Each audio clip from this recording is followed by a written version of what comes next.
Okay, great. Good afternoon, ladies and gentlemen. Welcome to weekend workshop number 15, which is about machine learning part 2.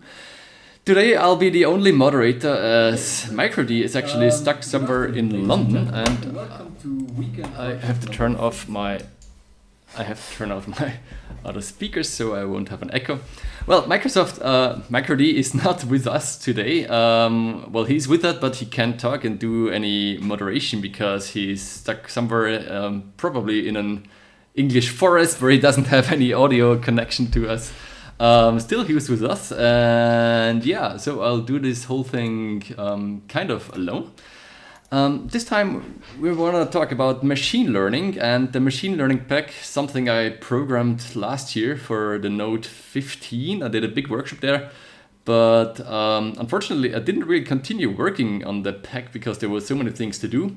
But still, there's quite some interesting stuff in it, and I'd like to show off some of the things that we actually have in there. And if you're new to the topic of machine learning and don't really know what it's about, I'd just like to start off with giving you a short example of actually what it's capable of.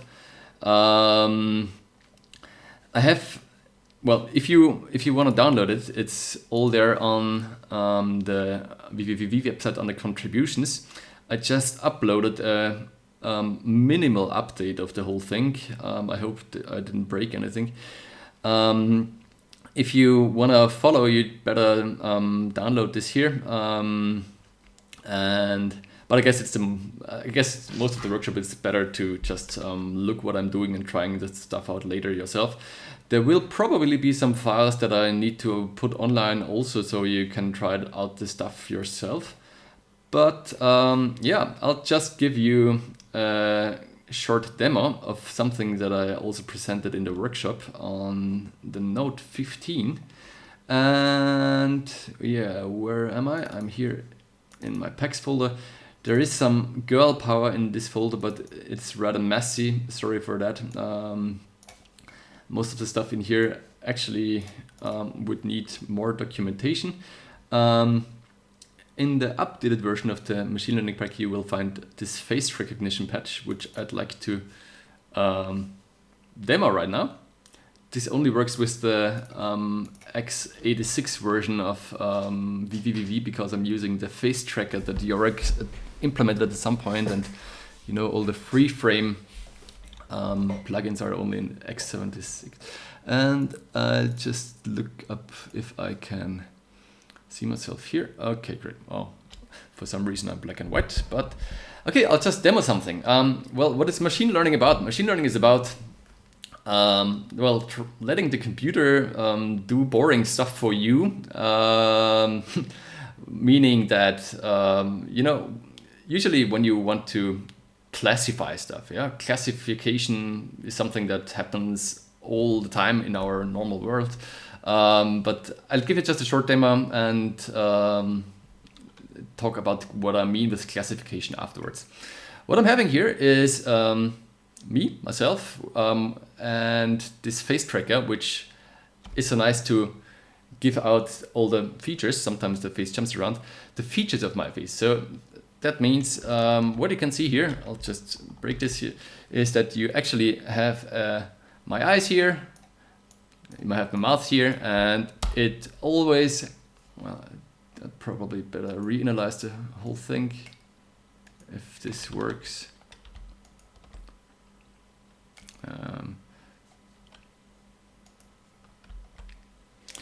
Somehow it lost my face. Okay, there it is again.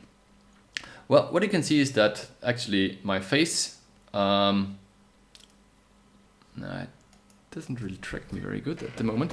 My face has some features, and these features are my points around my mouth, the nose, my eyes, and well, a little tilt of my face. And give it a try again. It doesn't really find me in this black and white image. Okay, and think about the following. Just say I'd like to recognize a few facial expressions that I have, like a normal relaxed face, a face where I'm angry like this, a face where I'm surprised or a smiling face. And if you wanted to use all these points that you have here on my face to recognize these things, there's several methods how to do this would come into mind. But machine learning can be a great support for doing stuff like this here, because it actually is good in looking at data and trying to find some regularities in the data so that you don't have to figure out many of those things yourself. Computers are really good in calculating lots of numbers and looking at regularities that somehow appear in them. And yeah, we'll just try out how this could work. And what I'm doing here, if you remember the last time we did some Kinect tracking where I gave some examples of gestures that we would like to classify. This time we're not giving some gestures, but some like facial poses. And these poses are, I need to record some examples of it. Actually, what's going on here is I just have my video in, I've got the face tracker. The face tracker gives me lots of data from my face. That means points that are actually on my face, the white dots you can see here. And what I'm using here is a node called QStore, which is about, it just stores snapshots of my face. I will use this to store some snapshots of my face. And afterwards, I will use a trainer to recognize, to tell some kind of algorithm to look at the data that I'm giving it and see if it can make any sense of it. And afterwards, maybe it might find out what I'm actually looking like and what facial expression I do. So what I'm doing here is I'm recording some examples that look, for instance, like, just I start off with a relaxed face. I'll just in here in the QStore will record 10 relaxed faces so that I have a little variation. So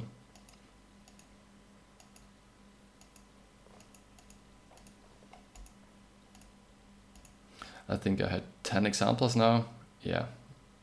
As you could see, I moved my head around a little so I could get some variation, because all of the faces I just made were relaxed faces, but they were at different positions and different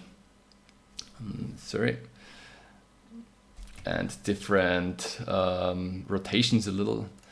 Okay, try to reanalyze the thing, because next I will just create some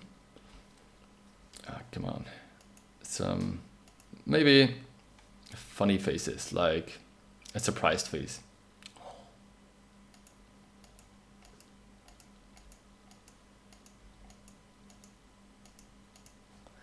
Okay, I got one too many. I will just remove the last sample I took.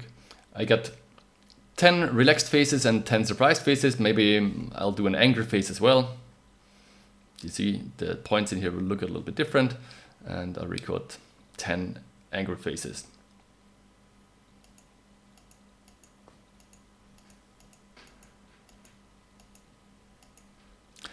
Okay, all in all, I should have stored 30 examples now. And what I also do is I got all these examples in here. So this is like kind of a big stack where I get all the points of the faces stored.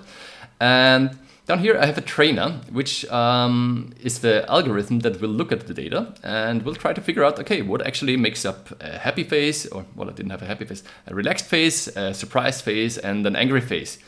And I also need to give him the classes of these faces, because just from the data itself, he cannot tell if this is a angry face or a relaxed face. I also have to give him the classes, which is basically a label. I'm giving a label for every of these instances I just recorded.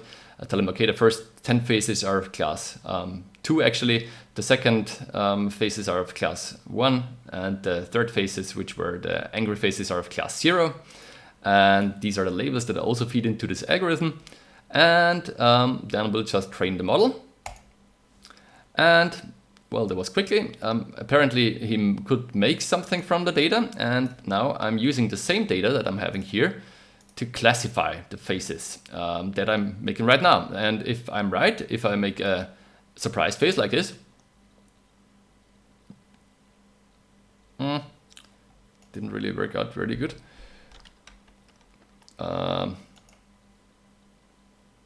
a relaxed face. Looks like, okay, I can see that actually he's interpreting my mouth pretty large. Maybe I'll do some reinitialization.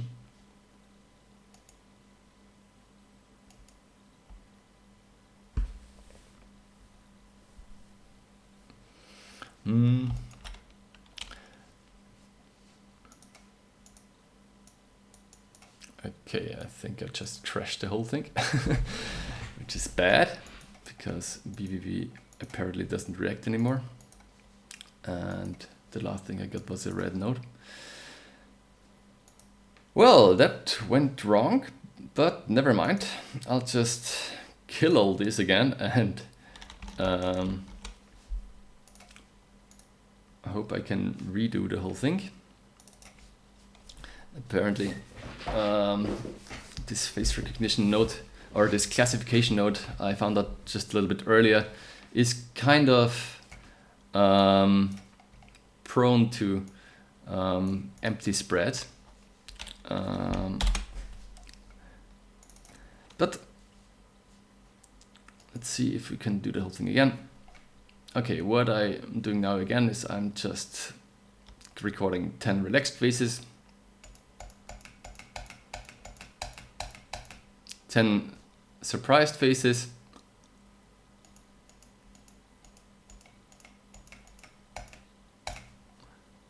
I've got 20 and 10 angry faces,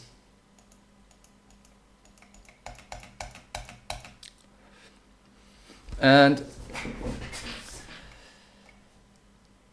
do the training again, and in the end see if this makes sense of what we actually just recorded.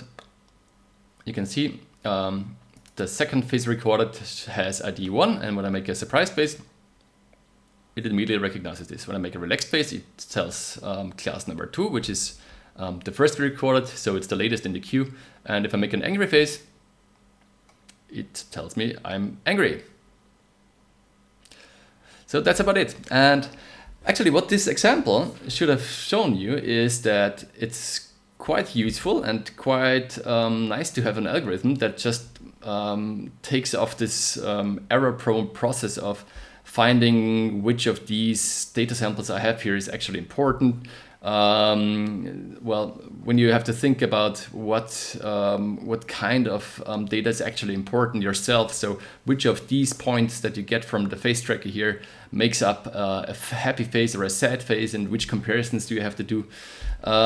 This is kind of a boring work, and using machine learning like I did just here, this all became to a process that took me like, well, a minute. And yeah, this is kind of cool. So yeah, why shouldn't we try to use more machine learning in our daily lives? Because yeah, we should definitely. But the thing is that machine learning is not always that easy, as I just demonstrated to you. So I would like to first start off with talking a little bit about machine learning. And I close this down here. I can't see my angry face anymore. Yeah, still works. And give you some background about the whole thing, and actually why I created this machine learning pack.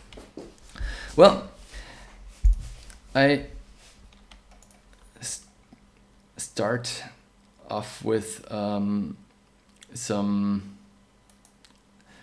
general info about machine learning. Well, you know, machine learning is a thing that is actually not like one topic that you can talk about. It's like hundreds of topics, and it's been there's been research going on for over 40-50 years now, because computers, since they have a lot of processing power, well, they didn't have a long time ago, but right now they're having good processing power, and they're very good in, well, looking at data. If you have the right algorithms, they can do quite useful stuff for you. And just recently, it became a lot of attention from everywhere, because there were some breakthroughs in the topic of deep learning. You might have heard of all these successes from Google or Facebook, that face recognition is now better than human face recognition. Well, a computer is now better in recognizing face than a human can do. Or you have autonomously driving cars that recognize everything on your road and can decide where your car should go. And there's quite some stuff that is also scary, like that there's many algorithms and processes that now are better in recognizing stuff and making decisions in a better way than humans can do, which brings us back to this guy.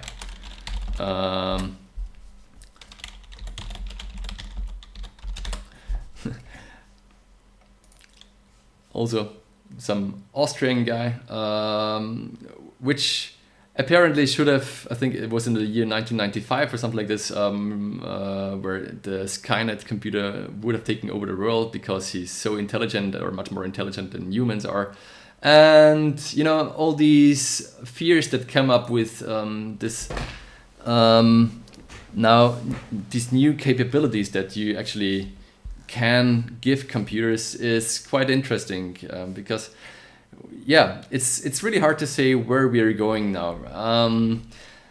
I can assure you that the stuff you can do with the machine learning pack in vvvv is not as powerful or as great as what we have been shown by Google, Facebook, and other companies in this area of deep learning. But still, there is some useful stuff that we actually can do in vvvv. And I'm going somewhere else, actually, what I wanted to talk about. Actually, what I wanted to talk about first is a little bit about the whole thing of machine learning in general. Actually, machine learning is not one thing, but it's like 100 different things that you can actually do if you know how to use algorithms, how to process data, how to apply the right tools to the right problem. And basically, the idea of machine learning is that you feed computer data and the computer should make some sense of this data. What does it mean to make sense? Well, think of this like humans learn. Humans, when they learn about something, you get some examples of something. Remember when you were a child, how would you learn what actually, a table is different from a stool, or how does a car look like? Probably we've been shown lots of examples of the stuff, how it would look like and how it would behave. And at some point we would easily differentiate between different classes of objects, of things, of sounds, of whatever, just by looking at the stuff and making some sense of it. And machine learning is pretty similar in that sense. Actually, what we are trying to do is actually showing the computer some stuff, some examples, and he should make the sense himself of what actually this data is composed of. And this first example with this face recognition thing was one of these examples. I just showed him a few different faces and he would automatically recognize, okay, what is actually the stuff that makes these different face poses different from each other. What I just talked about is something we call in machine learning supervised learning. Supervised learning means that we actually give the computer some examples, and we'd also tell him what we actually just gave him. You say, okay, I gave you 10 faces of my normal face, 10 faces of my angry face, 10 faces of my surprised face. And I told him also, this is class 1, class 2, class 3. And now take this data and make some sense from it. And the problem is, what kind of algorithms do you use to make sense of just plain data? Well, the thing is, there's been lots of research going on for a long time, and how to actually differentiate between these different things that we gave him. And this approach is called supervised learning, and in the machine learning pack we have some algorithms that actually do supervised learning. The most famous ones are the k-nearest neighbor algorithm or support vector machines. I'll be going into detail afterwards what this actually is. But aside from supervised learning, there's also some other stuff which we call unsupervised learning, which is like when you give the computer some data and just tell him, hey, have a look at this data, and you make your own sense from the data. What you have here, I won't tell you any classes of it, but maybe you find some regularities in this data that are actually, well, that allow you to say, okay, this is probably something. And there has been, for deep learning, just recently, well, a few years ago, a big thing by Google, where Google just fed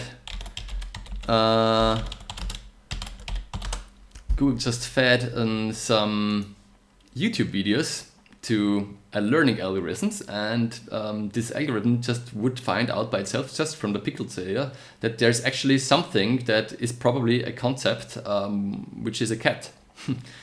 Well, this is what the internet is about. Well, just finding out about yeah, where are the cats? So this is like a high class learning algorithm, or higher. Well, kind of interesting problem, yeah. Just feed it some image data and find out yourself what is actually in there, and maybe you find out there is some concept that repeats over and over again, like images of cats. And yeah, this is the thing where we talk about unsupervised learning.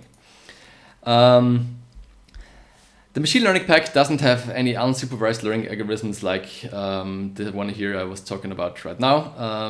This is really the higher stuff that comes with the deep learning theme. But deep learning is one of the latest algorithms and well, one of the latest methods, I would say, that have improved a lot in every aspect of where it comes to recognition of stuff and objects, and all these advances that you can now talk to your phone with Siri or Google Talk or whatever, and it will recognize what you actually say, is an improvement from deep learning.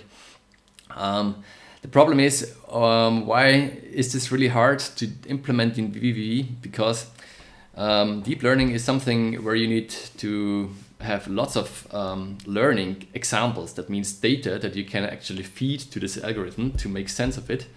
And also you need lots of processing power. Well, nowadays you do this with either GPU learning, well, where you use the parallel execution algorithms on GPUs, or even FPGAs. That means like hardware that is meant to do exactly this, train some model of something, and this is really calculation intensive. Right now, I don't have found anything that we could easily adopt for vvvv to use, but we'll see. Maybe in the future, at some point, we will get some API or some other software that we can use to harness all the power that is in deep learning. I'd like to start off with, well, I just gave you an example of doing face recognition. I'd like to start off with showing you how to build one of these things to recognize in, or using an algorithm to do classification in vvvv. And on the way, I'd like to give you some background information of how this actually works. Oh, I forgot a T in here. So that you might be able to well, use it in your applications. And yeah, we'll start off with an example where I'll be using the leap motion. I have the leap motion here. MicroD was so cool to give us a really nice implementation of the leap, meaning, oops, apparently in this version of vvvv I don't have the leap pack installed, so I have to restart the whole thing. I'll just walk you through the whole things, all the steps, how to do some hand pose recognition with the leap motion using machine learning. And hopefully you can try this out yourself at some point.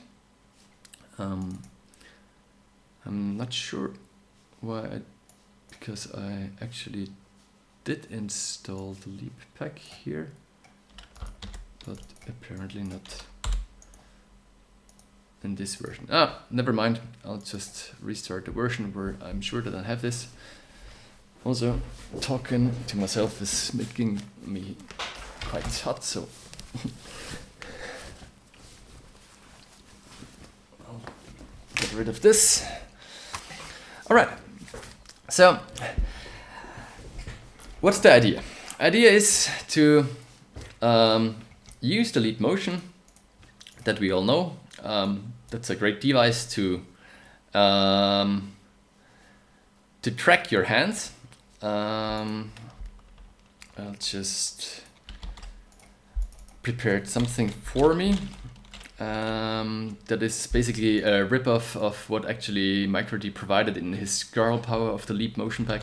So when you have the leap pack installed, it comes with a girl power patch that actually shows you what actually what kind of data you get out from the leap motion. So as you can see, I'll probably move this down a little. I hope you can still see me. Not really. So you can see my hands now, and you also can see what is actually the tracking data that we get out from the leap motion. So you can see my hands in real life and also my hands here on the screen. We get information of the hand rotation, we get information of our fingers, actually what kind of pose the fingers do have at the moment. And yeah, we will try to, I will walk you through how to use machine learning to, well, recognize some poses I would make with my hands. For instance, yeah, you could see that I can make a fist, I can make like a Spock-like pose, I can make like, wow, excellent pose, whatever. And I don't want to find out manually by myself, okay, what actually makes up this pose. Usually when you do this normally, you would have to say, okay, find out the angle of my fingers, probably there's lots of them, or find out the position of my fingers, where are they, compare it probably to a some kind of archetype, some model that you recorded earlier, do some kind of evaluation, how close are your positions to the positions of the model that you actually had created earlier. And this is quite a cumbersome and error-prone process, and machine learning can really help you out here. So, what I'm doing for beginning is I just have the leap data coming in from here. I'll give you a short visualization of actually what comes in here with creating a renderer.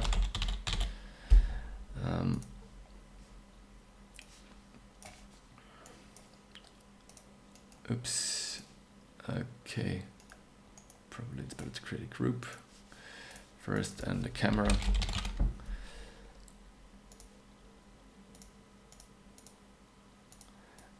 And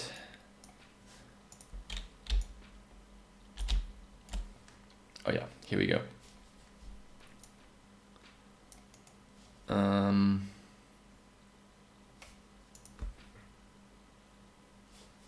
Okay, I probably have also to activate the depth buffer for the renderer.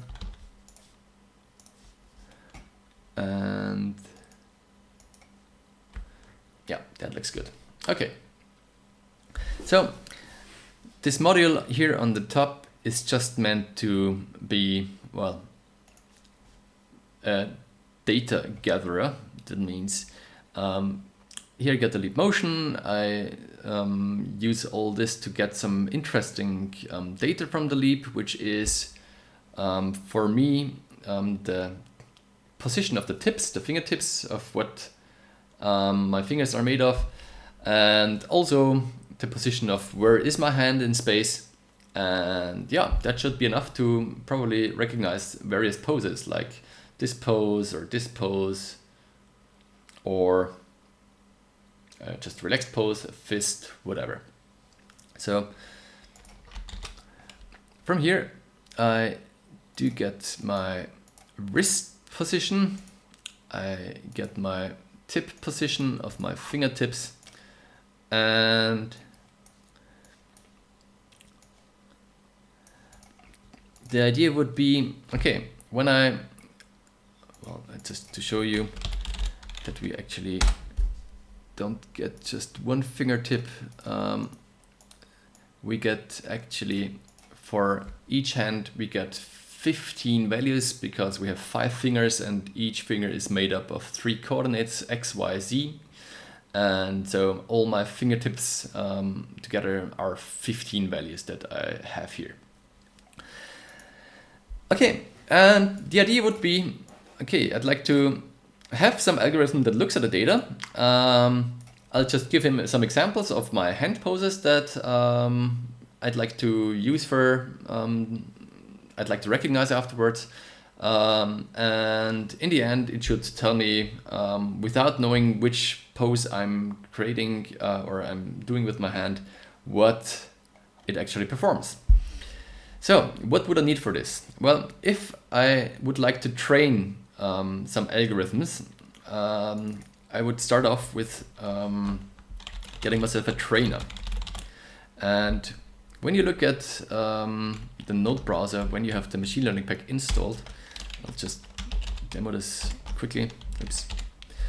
There's quite a lot of nodes that come with the machine learning pack, and they all have different categories. And there are some categories that are called ML. Well, there's one category which is called ML.learning. And in this learning category, you will find a few trainers. And we got like, I don't know, maybe 10 or 15 of them.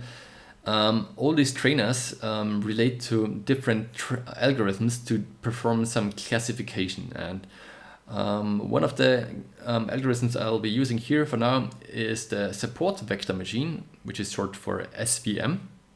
And this algorithm is pretty good in differentiating between data and classes.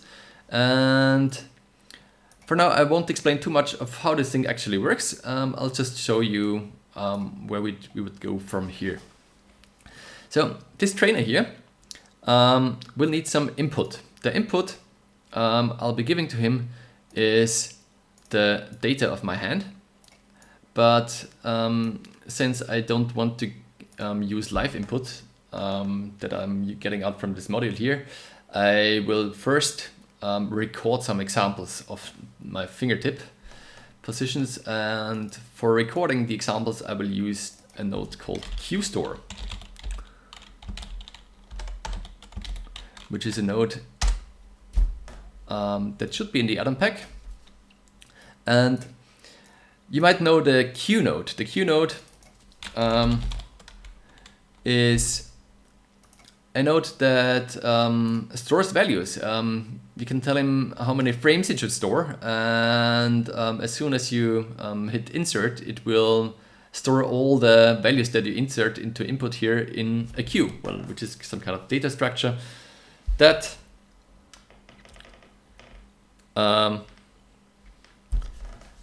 that apparently I just found out that my camera got stuck. No, it's there again.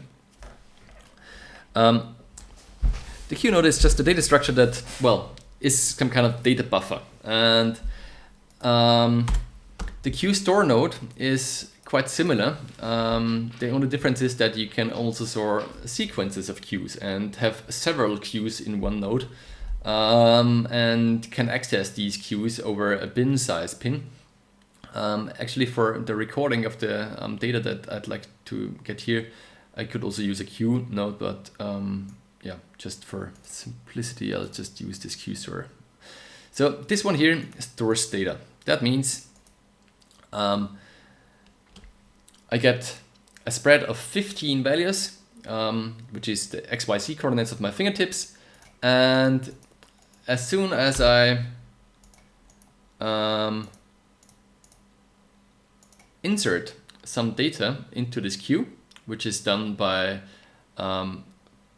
banging the insert button and also tell him that it should store a new queue. That means a new bin of this whole data that I'm using here. It will record some stuff. And just to show you that we'll get lots of data out from here, I'll just use a count node here.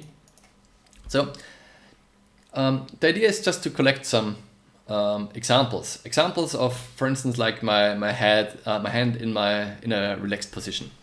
So you can see my hand is relaxed. I will just record a few relaxed hands.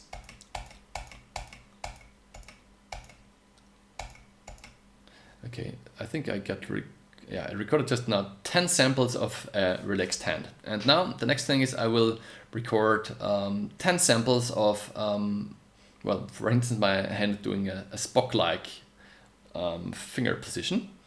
So 1, 2, 3, 4, 5, 6, 7, 8, 9, 10. And this is the training data, over 300 values. That I will use for my trainer. That means these 20 examples, 10 examples of class A and 10 examples of class B, meaning 10 examples of my hand in a relaxed position, 10 examples of my hand doing a Spock-like gesture or pose, I will feed to this trainer. I also have to tell the trainer how many of these values that I just gave him here in a list do belong together. And since we always have 15 values, which are the 5 fingertips with 3 coordinates, I just tell him, hey, the vector size of this data I'm feeding him here is 15. So it knows that when he gets this big spread of data, it's always 15 values that actually do belong together. In vvvv jargon, we would probably say bin size. Well, vector size is here more appropriate. Because in machine learning we will always talk about data points in some vector space, and this vector space has 15 dimensions, which is kind of hard to imagine what this actually is.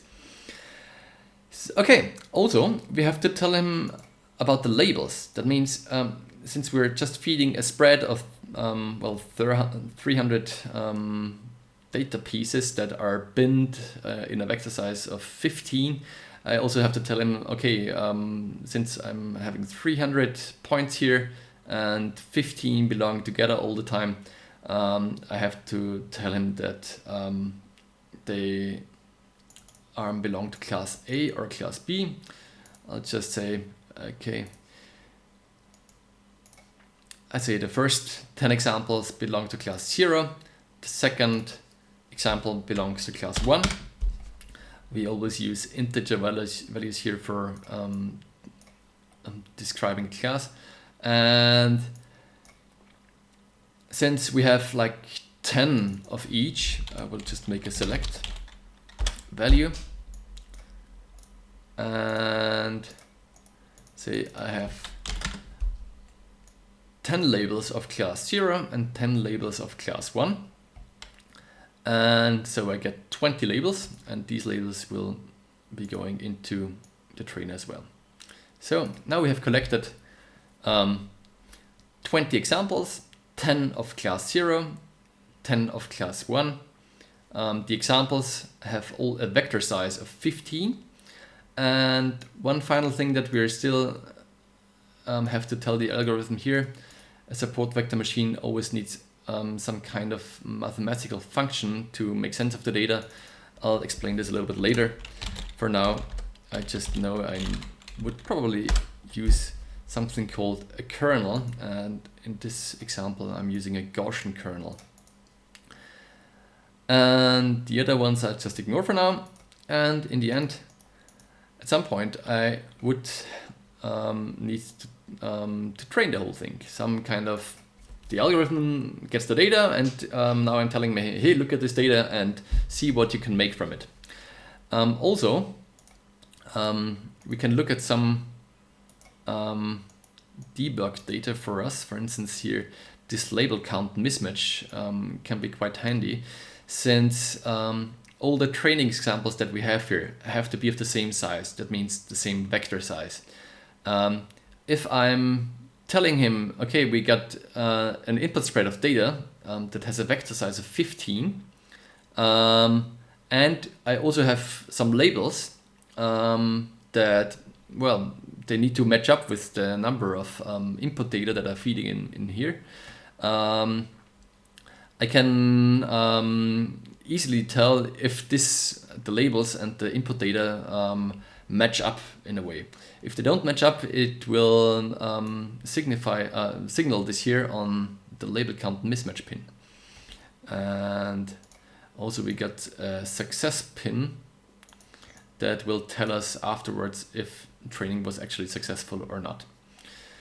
So as soon as I hit the train button, okay, success banked, label count mismatch also looks good.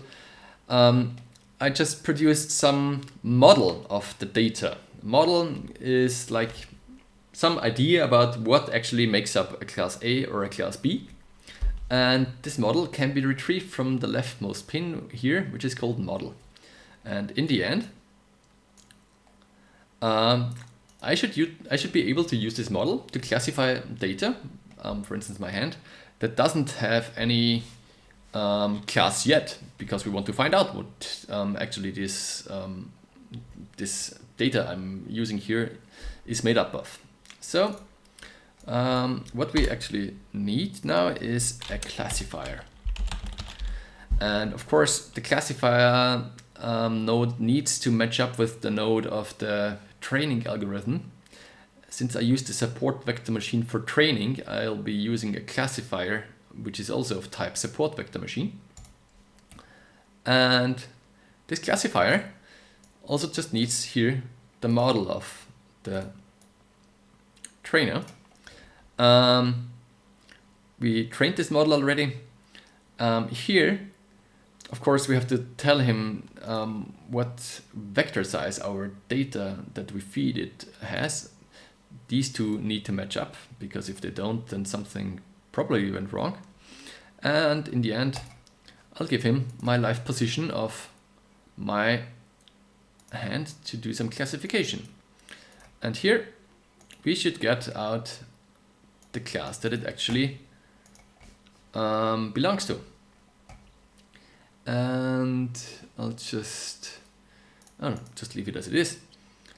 And the rightmost pin, which is called compute, will perform this computation. So as soon as I place my hand here and I do hit the compute pin, it should tell me, does it belong to class A or class B? So this looks good.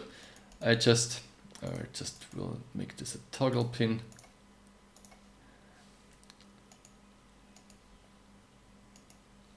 Okay, there's no data, but you can see my hand is a relaxed position. So it tells me this here belongs to class 1. And if I gave this position, this Spock-like hand position, then it would tell me it belongs to class 0. Well, looking good actually. But to be honest, I just tricked you into just believing that this works like expected, because I will show you that this actually does not work as expected. As soon as I have my hand in a relaxed position and I move forward, here, somewhere, it does not work anymore. You can see that my hand is still in a relaxed position. I didn't move my fingers at all, but you can see this classification jumps, and I did this here on purpose because I would just want to show you that it's apparently not enough just to feed in some data and let trainer do all the stuff, find out what makes it different. What is the difference between the data I feed in? Because you can get easily distracted by the stuff you're doing. You expect the trainer or you expect the learning algorithm to learn something that you tell him, but actually it will learn something else. This is something that happens quite often when you're performing machine learning tasks. because actually all these algorithms here that we're using for training stuff are quite stupid. They're not stupid in the sense that they are not sophisticated in the way they work, but they're stupid in the sense that, well, they don't know what this data is actually meaning. They have no semantics about the data. They just have a look at the plain numbers, and yeah, they try to find out, okay, what actually makes up these numbers to differentiate between it. And what I'm showing you right now, or what I was doing right now, is that I was teaching the algorithm, hey, look at this data here. Yeah, this is my relaxed hand, and then I made this Spock-like hand, and this looks like this.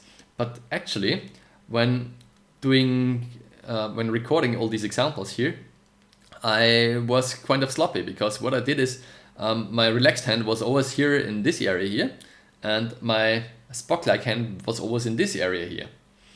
Which means, actually, this algorithm here did not really learn my fingertips, but it rather learned, well, the fingertips, how they are related to each other.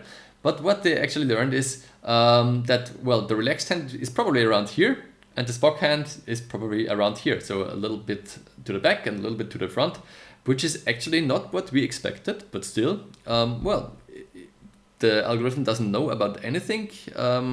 He doesn't know what is actually the important thing of this data, but he just found out that, well, here in the back is probably one class, and here in the front is probably the other class, no matter how my hands look like. Anyway, I just found out that apparently it did learn some things, because as soon as my hand really makes this Spock-like position, oh no, it really depends on where the position is of my hand. So, well, this leads us to something that we should probably improve here.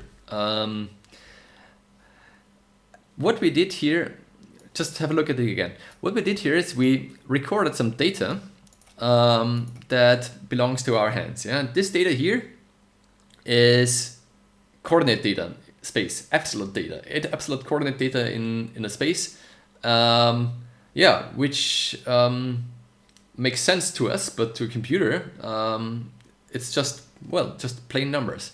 And if you really wanted to find out how our fingers are behaving and how they relate to each other, then we should probably take care that it doesn't really matter where our hand in space is. So what we could do is we could try to well, get out the position data or the absolute position data of our hand by, for instance, just subtracting the wrist position, which means if I have the wrist position, which is the position of the hand here.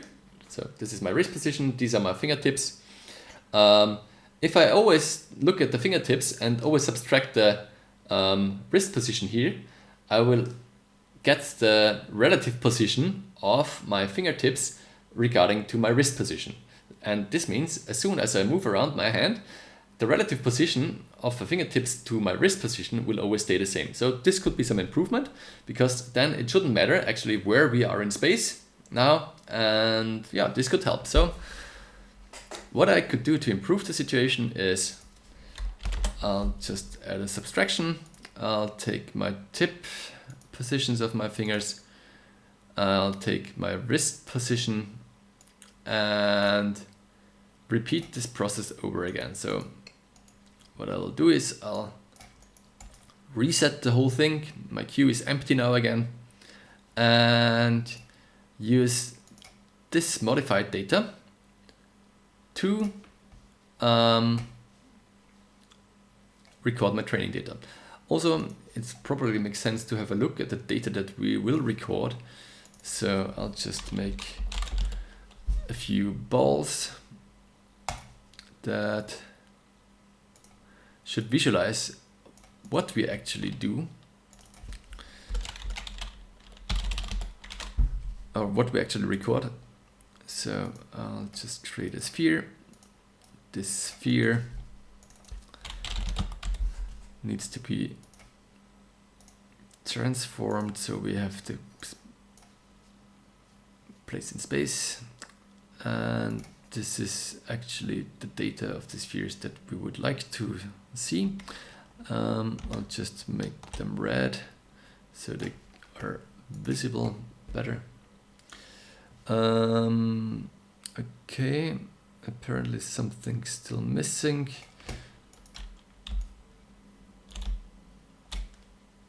Where are my spheres?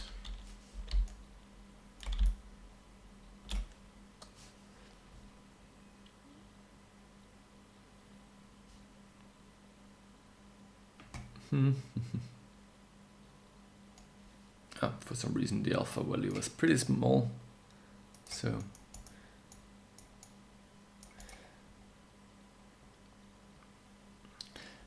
as you can see,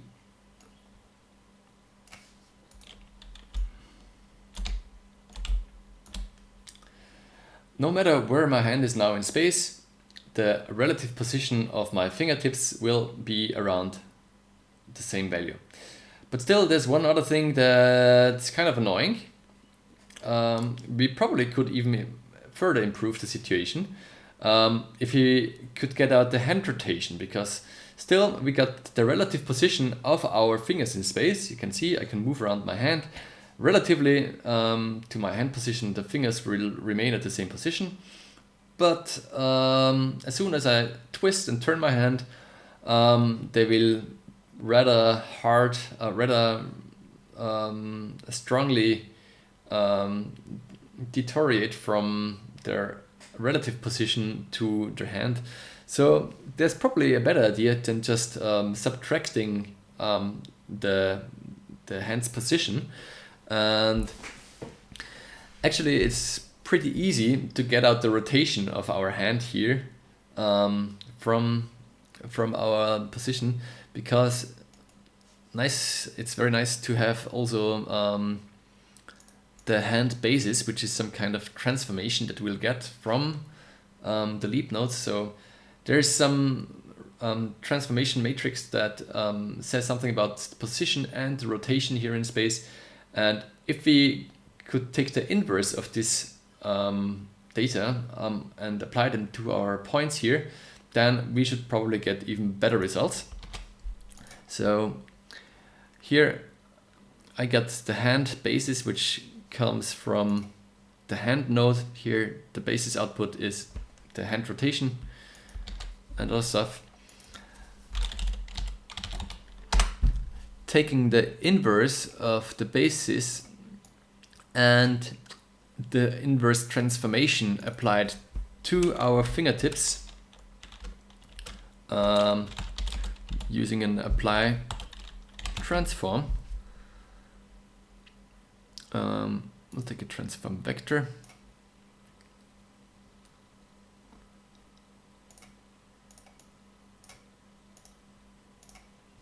Should give us rather independent fingers in space. Okay, interestingly, when you look at the hand here now, you can see I can move it around in space, I can twist it. The finger position relative to the hand is flipped by 180 degrees, but this doesn't matter. But anyways, this now really took out all the absolute errors that we might get by turning our hands, by moving around in space. And this is pretty neat, because this way the data is quite clean, so you can pretty good see when I make a fist, for instance, I move around my fingertips. You can also see that when I have a relaxed position, just decrease the, when I have a relaxed position, or when I make this bug pose, that my fingertips actually move around a lot. When I make this excellent pose, they will also look different. And to some degree, I can turn around my hands, the data will probably stay the same.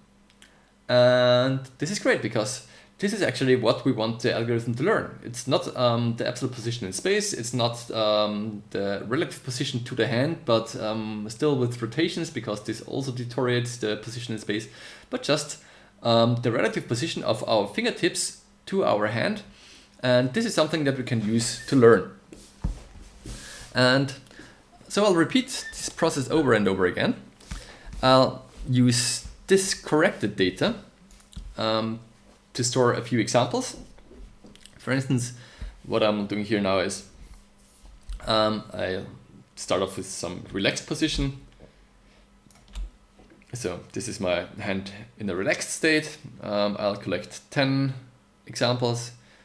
1, 2, 3, 4, 5, 6, 7, 8, 9, 10 examples. I also moved around my hand during this process to get some variation in the data, because all of these are valid relaxed hands.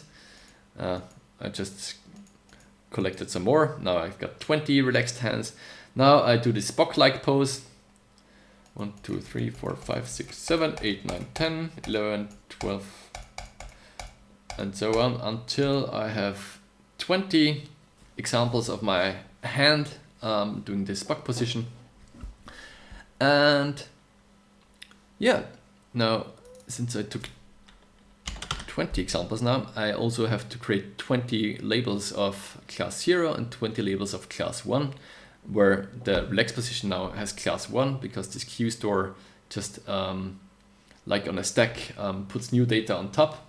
So the first examples will be on the bottom of the stack, so will be the lower examples. So my relaxed hand do now get label number 1, and my Spock hands get label number 0. Then I will perform some training. Okay, that went quickly. And now I can use my classifier to, of course, this classifier needs to get the same kind of data, which has to be processed in the same way as before, and use it here on the classifier. And you can see now I can move around my hand. No matter where I go, no matter how I twist my hand, it would always say this is class 1, and as soon as I go into the Spock position, it will tell me, hey, I'm in the Spock position. And actually this works pretty good, because we actually took care of the data, and we're making sure that the data that we are feeding to the algorithm actually has lots of meaning and lots of, well, it can be easily differentiated. So since, yeah, we took out all the absolute position in space and all the rotations, well, the algorithm that we trained here, the support vector machine, behaves quite nicely. Still, one thing that's probably not very nice here is that for now you only had a training of 2 poses, because the support vector machine is actually just a binary classifier, but we'll have a look into that later. So yeah, I'll just save this just to go to have something to go back to.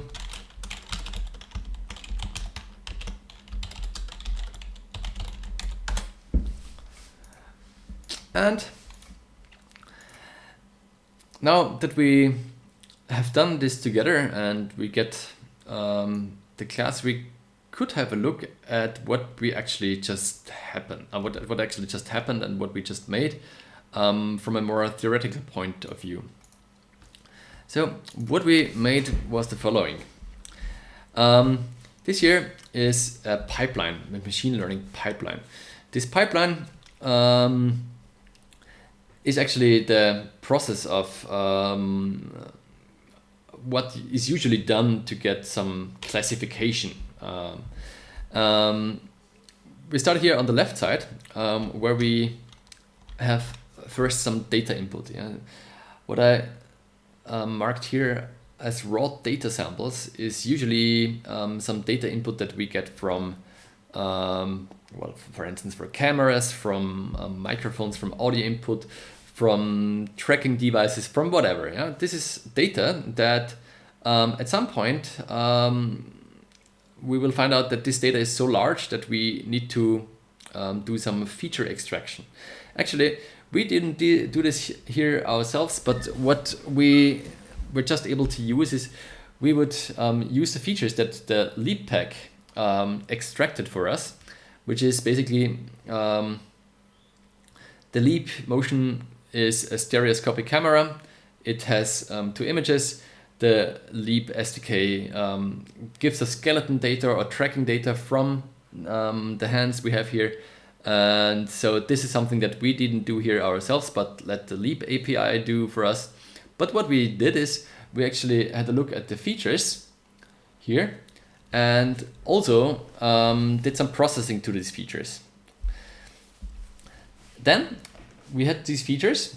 We were feeding them into this learning algorithm. This learning algorithm was trying to make sense of the data we gave it, and as a result built a model. This is something that we have here. So first we have here the data coming in from the leap node.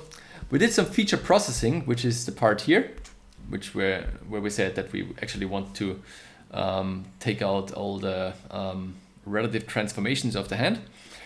And we stored this data here, and from there we would send this to the trainer and also told him here what classes these data that we feed him are actually made of. So this thing here, the features and the classes of the samples, we have to feed to the learning algorithm. And this learning algorithm will build a model. This is what the learning algorithm did here. As soon as we hit the train button, it would create a model that would be afterwards fed into a classifier. And the classifier then would take data that is not known to us. That means as soon as we have a model,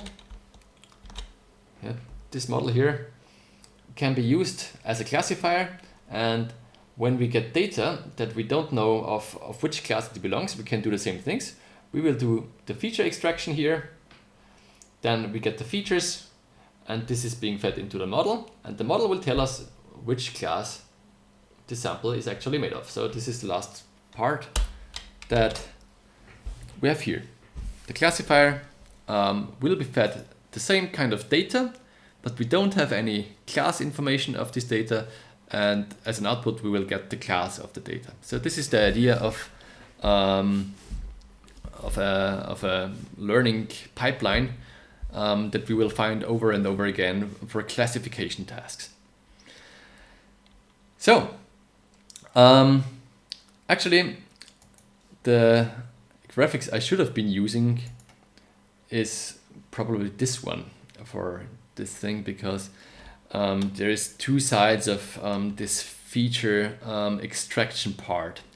I'll just talk about features a little. What are actually features? I'm talking about features all the time, but didn't really explain of what I mean with features. Here in this example, I was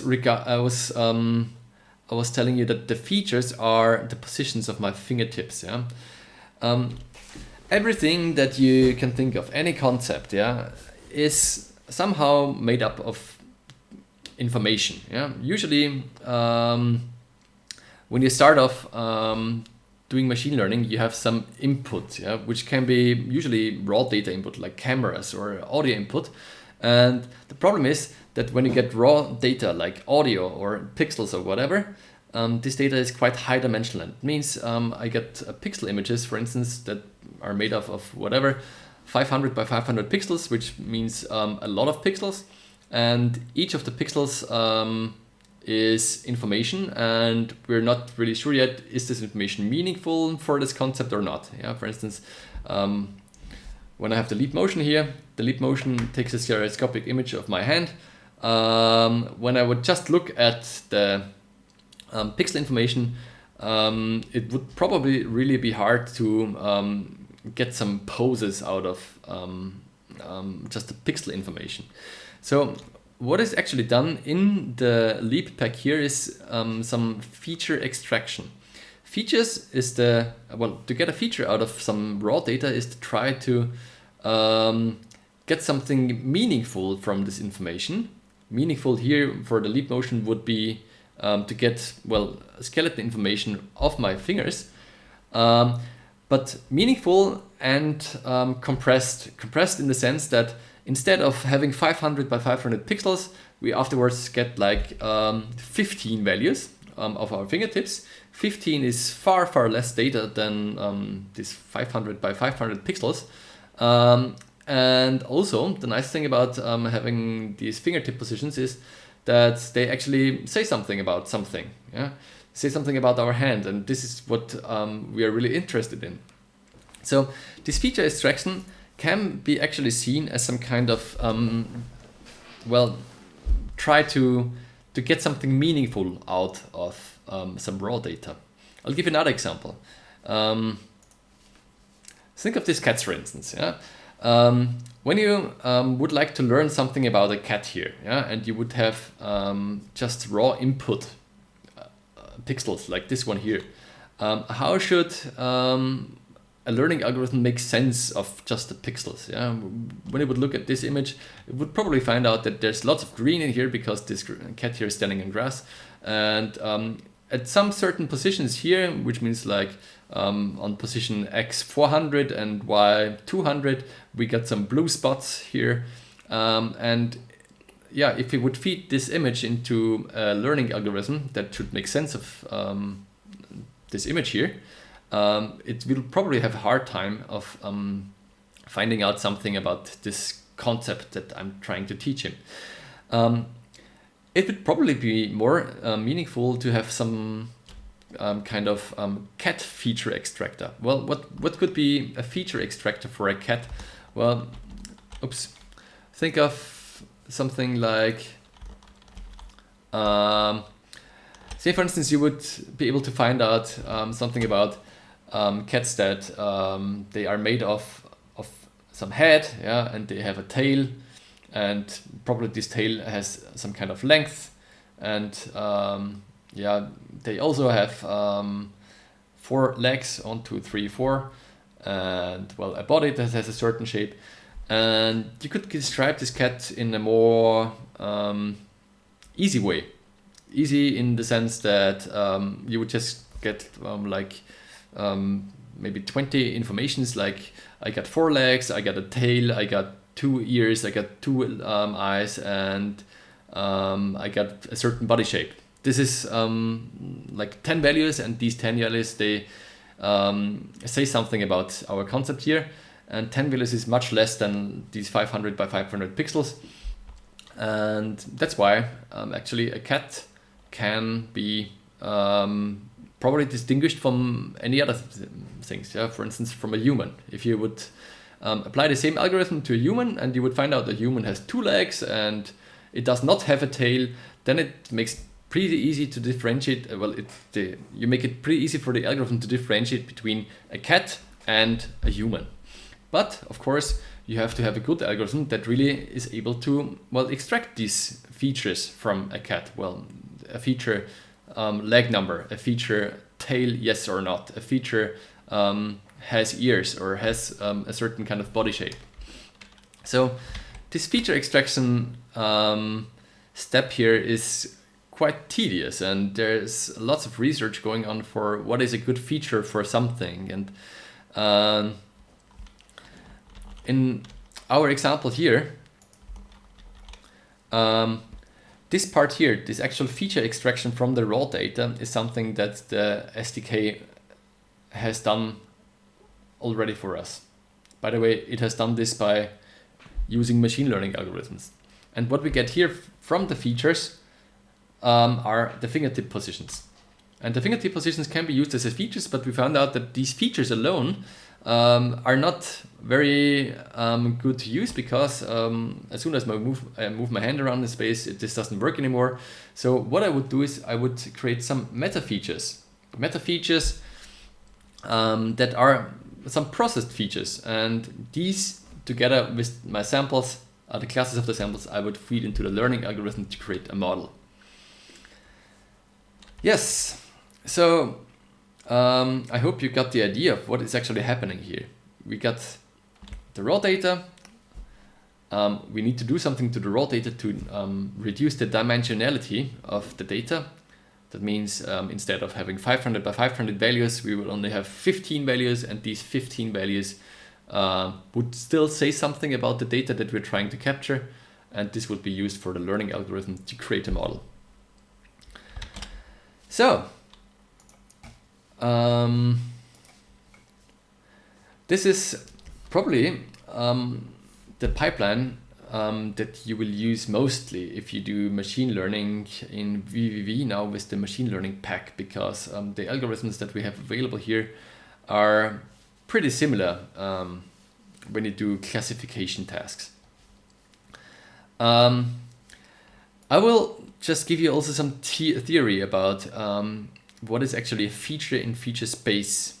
I was telling you before that here we had feature vectors of size 15. That means we had like 15 values of our concept that we were trying to capture. And in these 15 value coded was some information of my hand.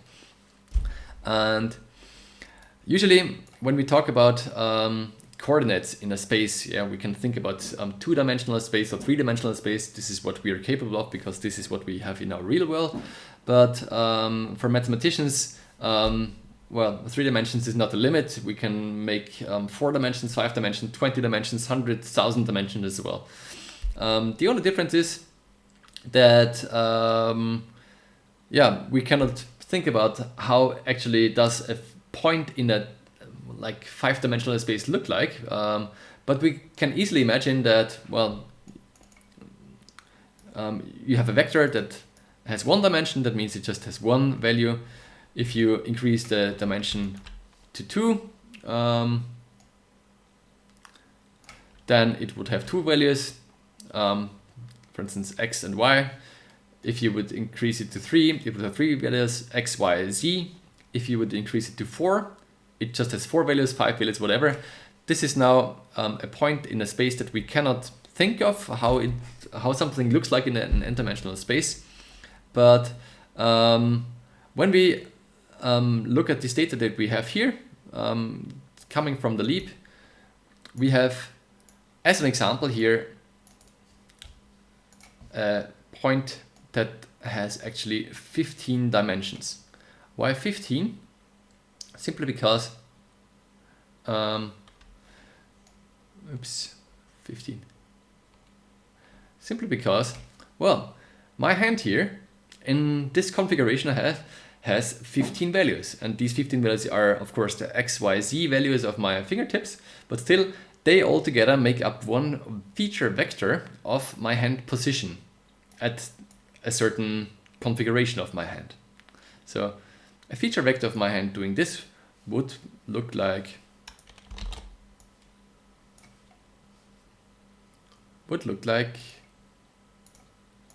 this. So this here is my Spock hand. This here is my relaxed hand. And if you now manually would start to find, okay, what makes up the difference between these two, well, this would be a pretty boring process to look at just all these values and try to figure out some things. But what I wanted to tell you is just think of any configuration of the stuff that you want to learn about as one big vector of data, and they can be seen as points in a space that has, in this here, has 15 dimensions. So, since I'll just go back to my slides that I used for the node workshop.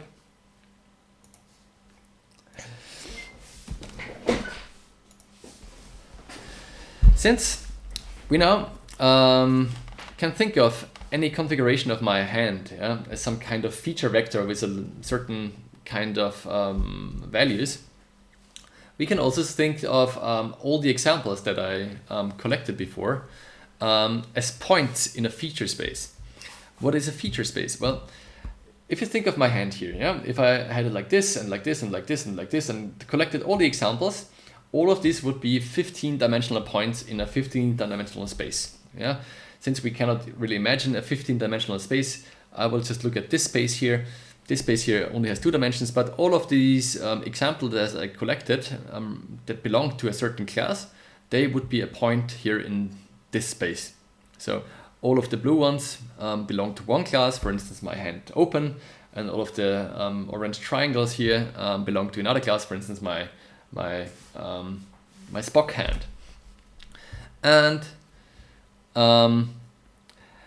as you can see, every feature here, every point is made up of certain features. That means the coordinates, like this triangle here is on the one axis on this position, on the other axis here in this position. So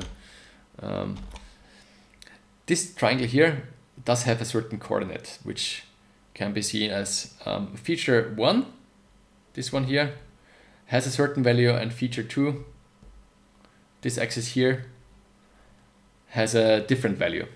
And every one of these examples, for instance, this one here, gets a different coordinate.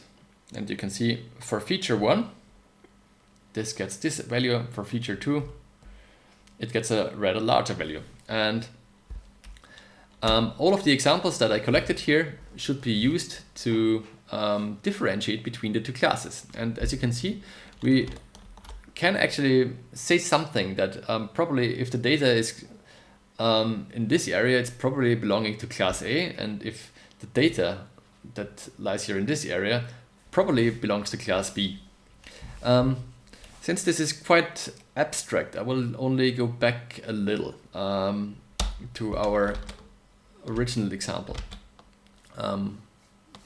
So where's my vvvv? So just imagine that here in my hand pose algorithm, I wouldn't use 15 finger positions, but I just would use like one fingertip position, which is my index finger, for instance. I would take this index finger,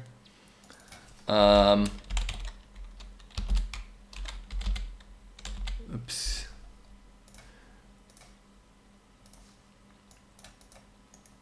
and this index finger is made up of 3 coordinates.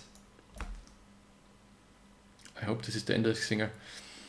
And you can easily think of this as the index finger here is made up of 3 values, and the values are the x, y, and z coordinates. And I would use, no,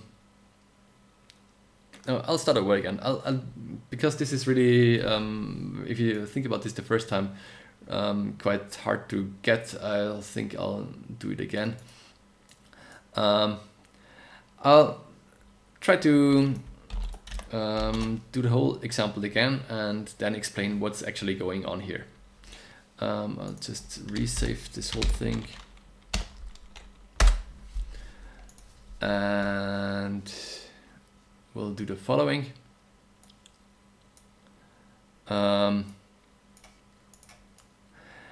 Instead of trying to get hand poses like this here now, like differentiating between a normal hand and a Spock hand, I will just make a pose which will say my finger is stretched and my finger is not stretched, is like, well, unstretched, because then we only will get features that have 3 dimensions, or maybe even 2 dimensions if we reduce even the y-axis here. And we'll do the same thing again. So first idea would be to get the position of my index finger here. When my index finger here is stretched, of course I should also get its relative position to the wrist, and also apply the same transform. So what I'll be getting here is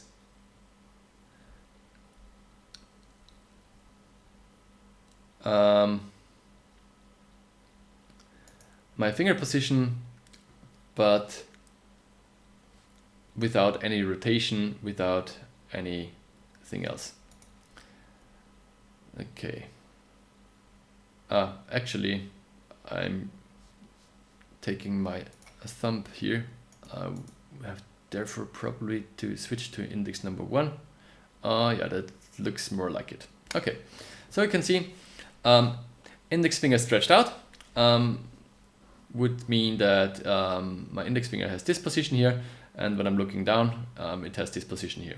So I will first start to collect examples of my index finger stretched out. I will reset the whole thing here.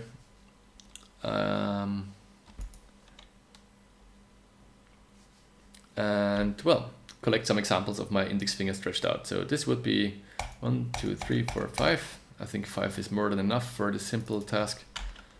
And then 5 times with my index finger relaxed or pointing down.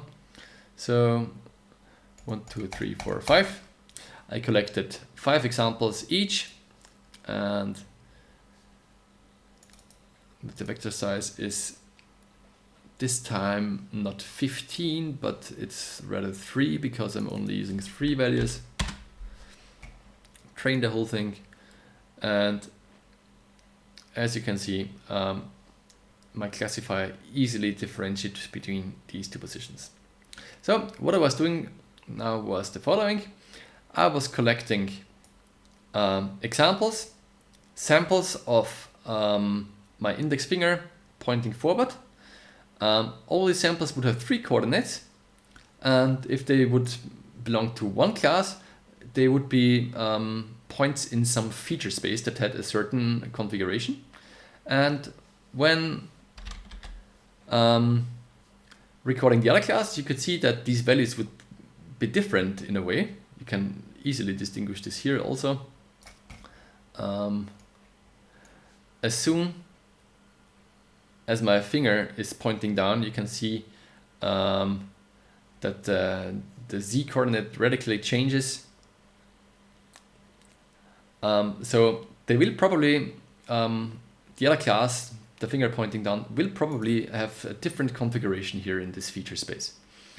So, and you can see here that these points here, well, they can be separated in a way. They can be easily separated because they do have a different configuration. And yeah, now the idea is that our learning algorithm should find some way to separate these 2 classes by finding a function that, well, distinguishes between this class 1 and this class here. Here you can see that it's probably not very easy to make a perfect decision here, because afterwards, when you put a point in your space like this one here, when this point will be looked at as a sample, meaning I will use this point here, feed it into the classifier, and want to find out which class it belongs to. This basically means that as soon as I have a model, I do the feature extraction, get the point, it will have some position in space, and in this case here, this point here, since it's over this line here, it will probably belong to class A. When it will lie somewhere here, for instance, it will probably belong to class B, and this is what actually is going on inside this classifier.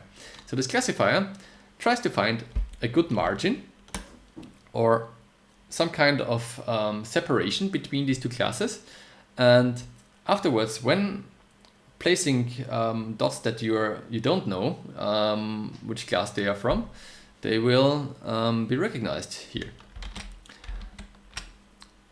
So this is the basic idea.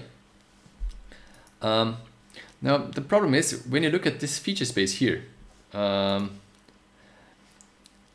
apparently this feature space is hard to separate, because there is probably no straight line that can separate all this, because you see that these orange triangles here, they're above this line. That means they will probably be classified as class A, even though they belong to class B, which is then well, a bad thing, because actually yeah, the classifier couldn't really make up a good separation between these two classes, because just drawing a straight line through this data is apparently not enough. Well, but a straight line is pretty simple. There's probably more complex functions that you could use to separate data, and there is. You don't necessarily have to use lines to separate data. What you could also use, you could use higher order functions like a quadratic function. You know, a quadratic function usually has the shape of something like this. What you can see here is that this quadratic function would probably go on here. A quadratic function might be better to separate this data, because more of the orange samples are captured in the right class, but yeah, still not perfect.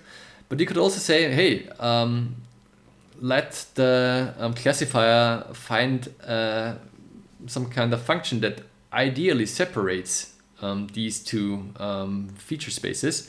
You can say that this line here looks pretty quirky and awkward. Actually, it does the job of perfect separation, because everything that's to the left of this line is belonging to class A, and everything that's to the right of the line is belonging to class B. But still, a new sample point, for instance, like if I would put a sample point here, yeah, well, which class does it belong to? Well, the classifier says it definitely belongs to class A, but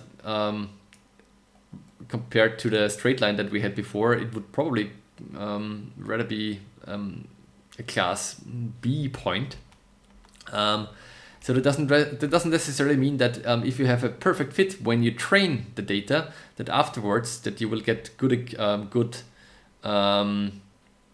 good classifier, because this classifier might be wrong about unknown data.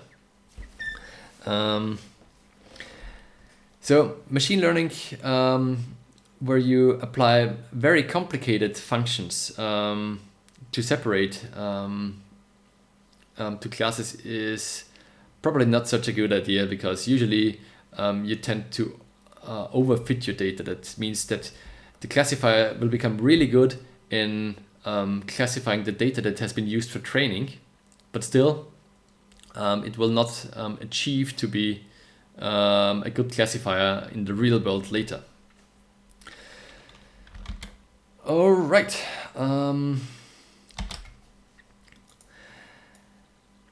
I will talk a little bit about the different training algorithms that are available here in the machine learning package. What I was using here was a support vector machine. A support vector machine is quite a powerful learning algorithm.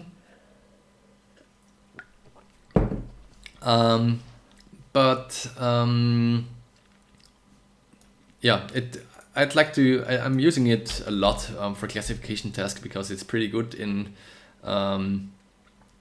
separating stuff, because it has some properties that are really nice. But before I want to go into detail of the support vector machine, I'd like to talk about another classifier, which is pretty simple to start off with. Here, for the classifiers, we have some trainers, and one of them is called KNN, which is a classifier which stands for K nearest neighbor classification. This classifier is actually a pretty simple classifier, and it's one of the classifiers that are regarded as lazy learners, because actually they do nothing else but look at the training data and use the training data as a model.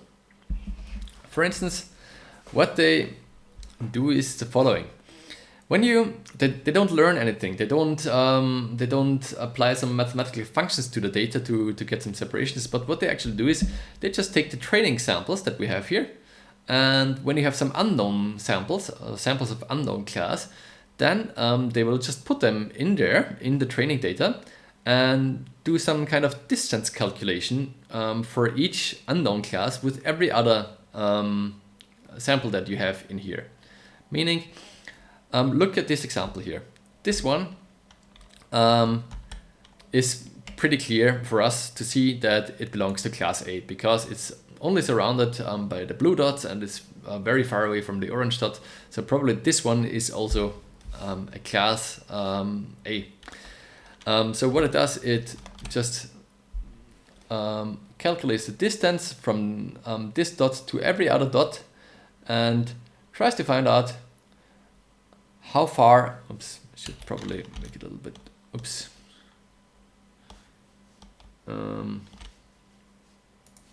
Sorry for that. So it does nothing else, but it will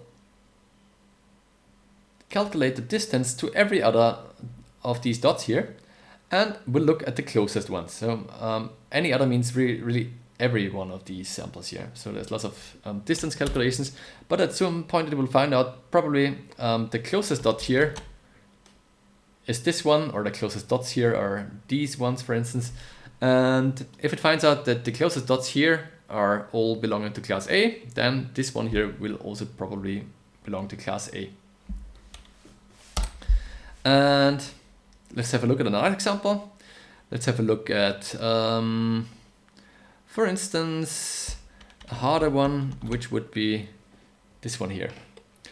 Not this one. I wanted to have a look at, let's have a look at this one here. This is a little bit harder to classify. If I was looking at this one here, and it would calculate the distances to every other dot, it would find out that probably this orange triangle right next to it is the closest dot. So it would probably think that since this is the closest one, this one should also belong to class B. But what you also can do is you can say, hey, I don't want to look at just one. It's probably better to have a look at 3 of the closest ones. So it would find out that probably not only this orange triangle are in its vicinity, but also this blue one here and this blue one here are in its vicinity. And this would mean that there are 2 of the blue class and 1 of the orange class. And this would mean, hey, I'm probably also one of class A of the blue class, because I got 2 of the blue right next to me and only 1 of the orange ones right next to me. Well, yeah, this is some kind of voting decision. So that's why this algorithm is called a lazy learner, because it does nothing else. It does not draw any line through this data. It just looks at the most closest data and will decide for this.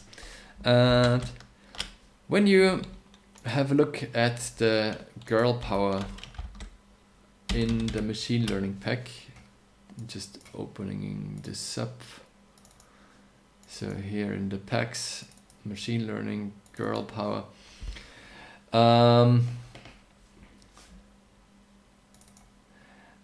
There is a patch that actually demonstrates this, how this this learning algorithm behaves. This one is quite simple to compute. I will just modify this a little so I can move around with my mouse here. Or no, I just stay with this one here. So what we have here is, wait a second, move this over here. What we have here are 2 classes. There's this pink class or violet class, and there's this green class.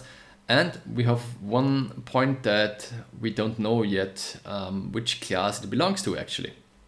So actually these 2 classes are just made of two sets of points that are distributed in a Gaussian way. That means they're normally distributed. I'm just using something from the machine learning pack that I will explain later to create these things. But here I got 20 dots that belong to the violet class and 20 dots that belong to the green class.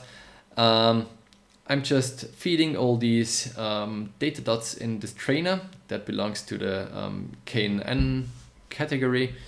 I tell him that we only got x and y coordinates, which means that we have a vector size of 2. Since we got 20 dots, I also need to provide 20 labels, and these labels, they just tell them that we have one of class 0 and one of class 1. This is what I feed in here, so this is the same thing as before. And what we also can tell him is, for these algorithms, to how many neighbors we should look at. This k here means that whenever I will using a dot in here to be classified, at how many neighbors should I look at to find out to which class I belong.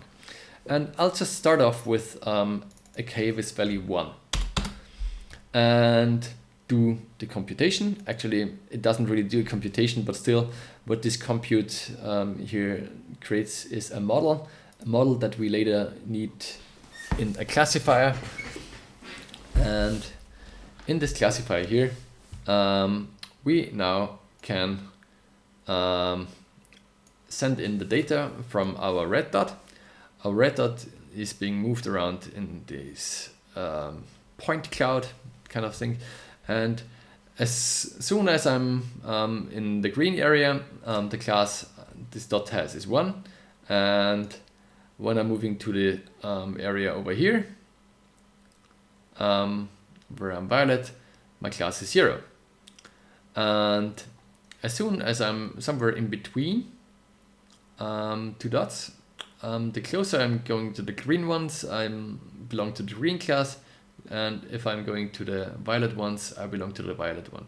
So right in the middle, between these 2 dots here is the change, because as soon as the distance is shorter to 1 dot, it will belong to this one class.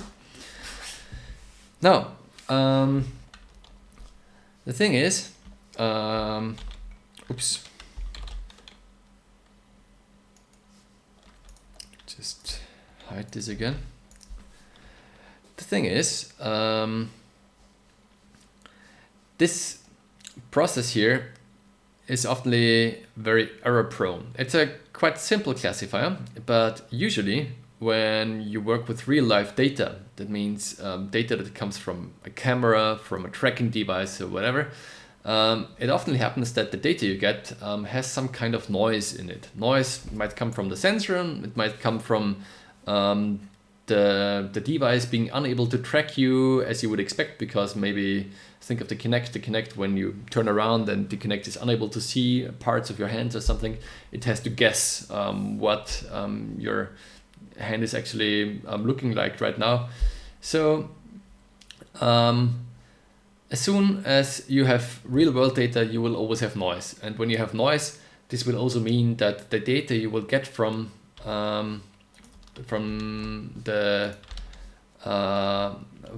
feature extraction will be noisy. And for instance, these green dots over here, I just made this render a little bit smaller so I can show around with my mouse here. These dots here, they belong to class green, but maybe this is just an error because it's the input data could have been noisy. As you can see, most of the dots in here in this area belong to this violet class, but these here are some outliers. And these outliers, they might come from noise in the data. And you always have to know that you will probably never have perfect data. There will always be noisy samples in it, and these noisy samples can actually confuse you. And one way to deal with this confusion is that you increase the number of neighbors that you look at. For instance, when I look at 3 neighbors and do some recalculation, make this a window again. Now that I have increased the numbers of neighbors to look at to 3, you can see that even though my red dot now is very close to the green one, and this is my closest neighbor, now this algorithm will not only look at 1 dot, but rather at 3 dots. And the next other dots that are in the vicinity of this red dot now are two violet dots, and therefore the violet dots here are the class that are most dominating. So also my red dot that I don't know the class of will always also be considered to be a dot that belongs to class violet. Similar here, for instance, this dot here, yeah, it's right in the middle between the green dots and the violet dots, but apparently the two green dots to the left, to the right, they are closer, and the two closest, so this time the red dot will be considered to be a green dot and not a violet dot. But as soon as I move further to the left to the violet dots, there are more violet dots in the surroundings of the red dot, so this will be class violet. So now you can see why this KNN, K nearest neighbor classifier, is actually called a lazy learner. There's nothing, no function to calculate, no separation, but just it's just looking at the input data, the training data, the samples that we provided it to, well, to be used as an input. The nice thing about this classifier, it's kind of easy to calculate. It's just a lot of distance calculations that you have to perform. Also, what is the nice thing is this classifier allows you to classify just more than two classes. In this example here, I'm only having two classes, but I could easily increase the number of classes that can be used to classify it to a higher number. I will just do this just for demonstration's sake. I will just create a third class. This time I need to also increase the number of labels to 3. I also, so this is 3, so I get 60 now. Vector size is still 2. I also have to change the random seed, and I'll move this down a little. What I'm doing here right now is moving around my distributions a little, so it's rather easy to demonstrate that this is possible for 3 dots as well. Okay, I got 3 classes now. I've the 3 classes have the labels 0, 1, and 2, and I can calculate a model. I will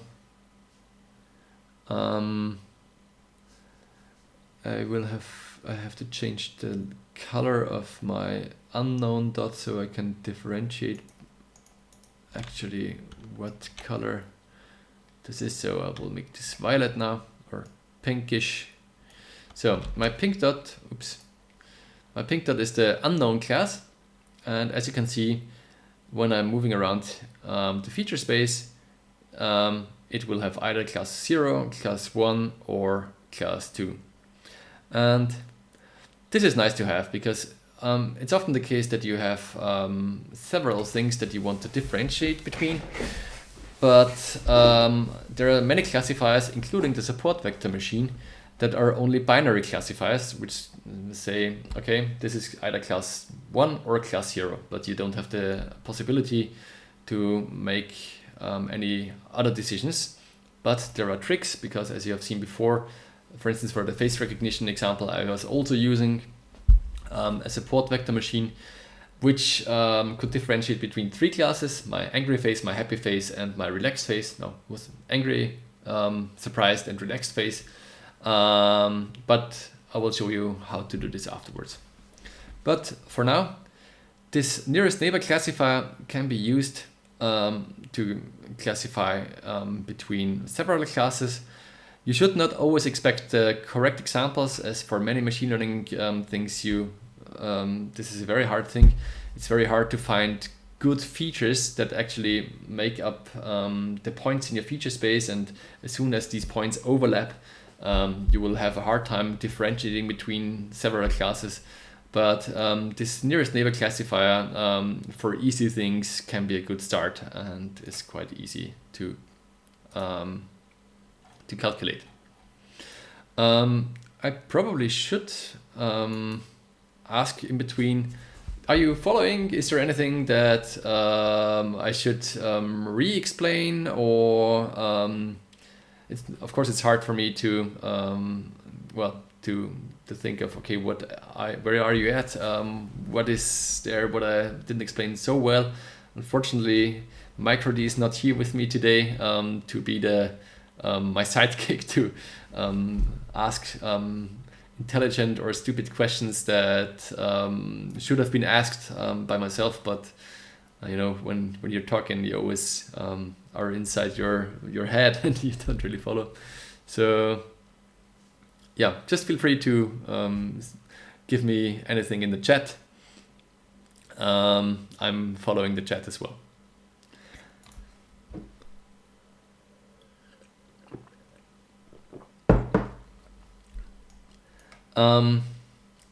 If not, I will continue with the support vector machine, because the support vector machine is a very powerful classifier to classify stuff. We've been using this here for our classification of hand or finger poses, and I'd like to talk a little bit of actually what a support vector machine is before I quit all this. I'll save it and make a new patch. A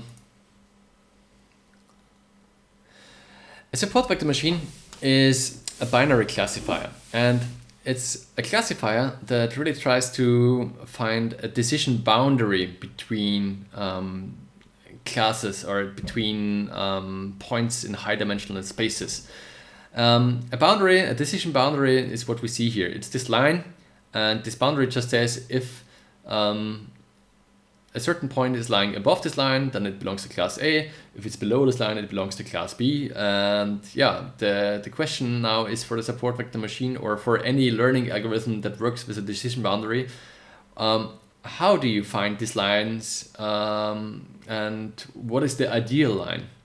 And a support vector machine is a classifier that actually tries to do this by finding the ideal line between two datasets. That means, let's look at this dataset here. This dataset here has three possible lines that could, or more than three, but they're just here taken as an example. These three lines, they all perfectly separate these two datasets. But the one in the middle here is the ideal line, because it actually maximizes the margin to the samples that we have here.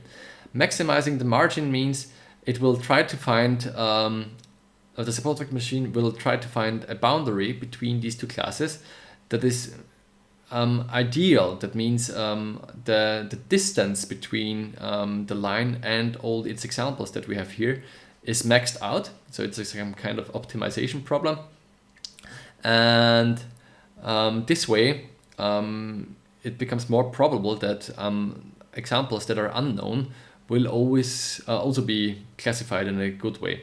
For instance, if I have an example here or an example here, they shouldn't be too hard to classify. But if I have an example here, for instance, and one example here, this one here probably belongs rather to the blue class. This one here probably belongs to the orange class, but still, if I would take into account this line here, we would get a false classification of these two data points, because from the training data, the line that was chosen here for this line, it's working perfectly, but it's not ideal in the sense that it's actually tries to find the ideal separation between these two data sets. So the line in the middle here is probably a better choice.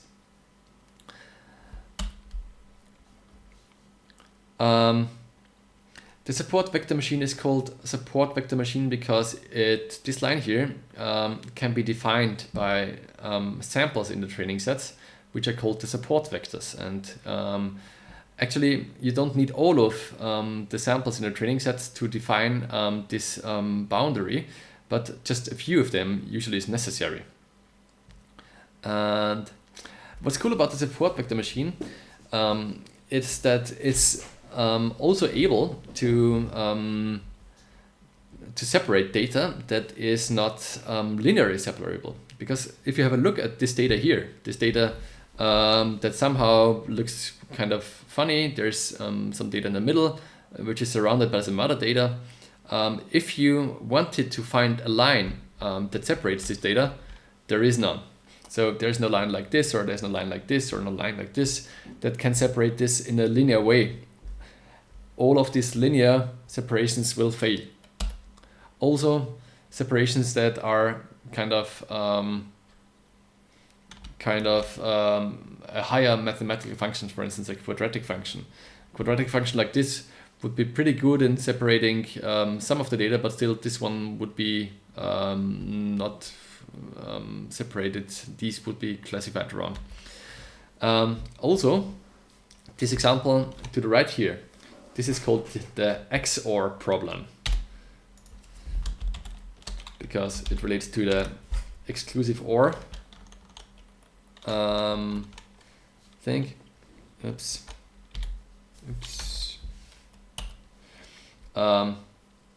Because exclusive OR means we have 1 0, 1 1, 0 1, and 0 0, but these two here belong together and these two here belong together.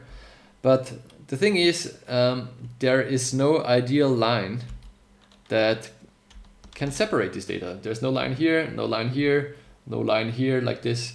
And for this kind of data, you need something else than a linear mathematical function. And the support vector machine is capable of applying some other functions, like kernel functions, to this kind of data to still be able to separate this. And I'll just show you a YouTube video, because this YouTube video actually shows pretty neatly what's actually happening. So if you go to YouTube and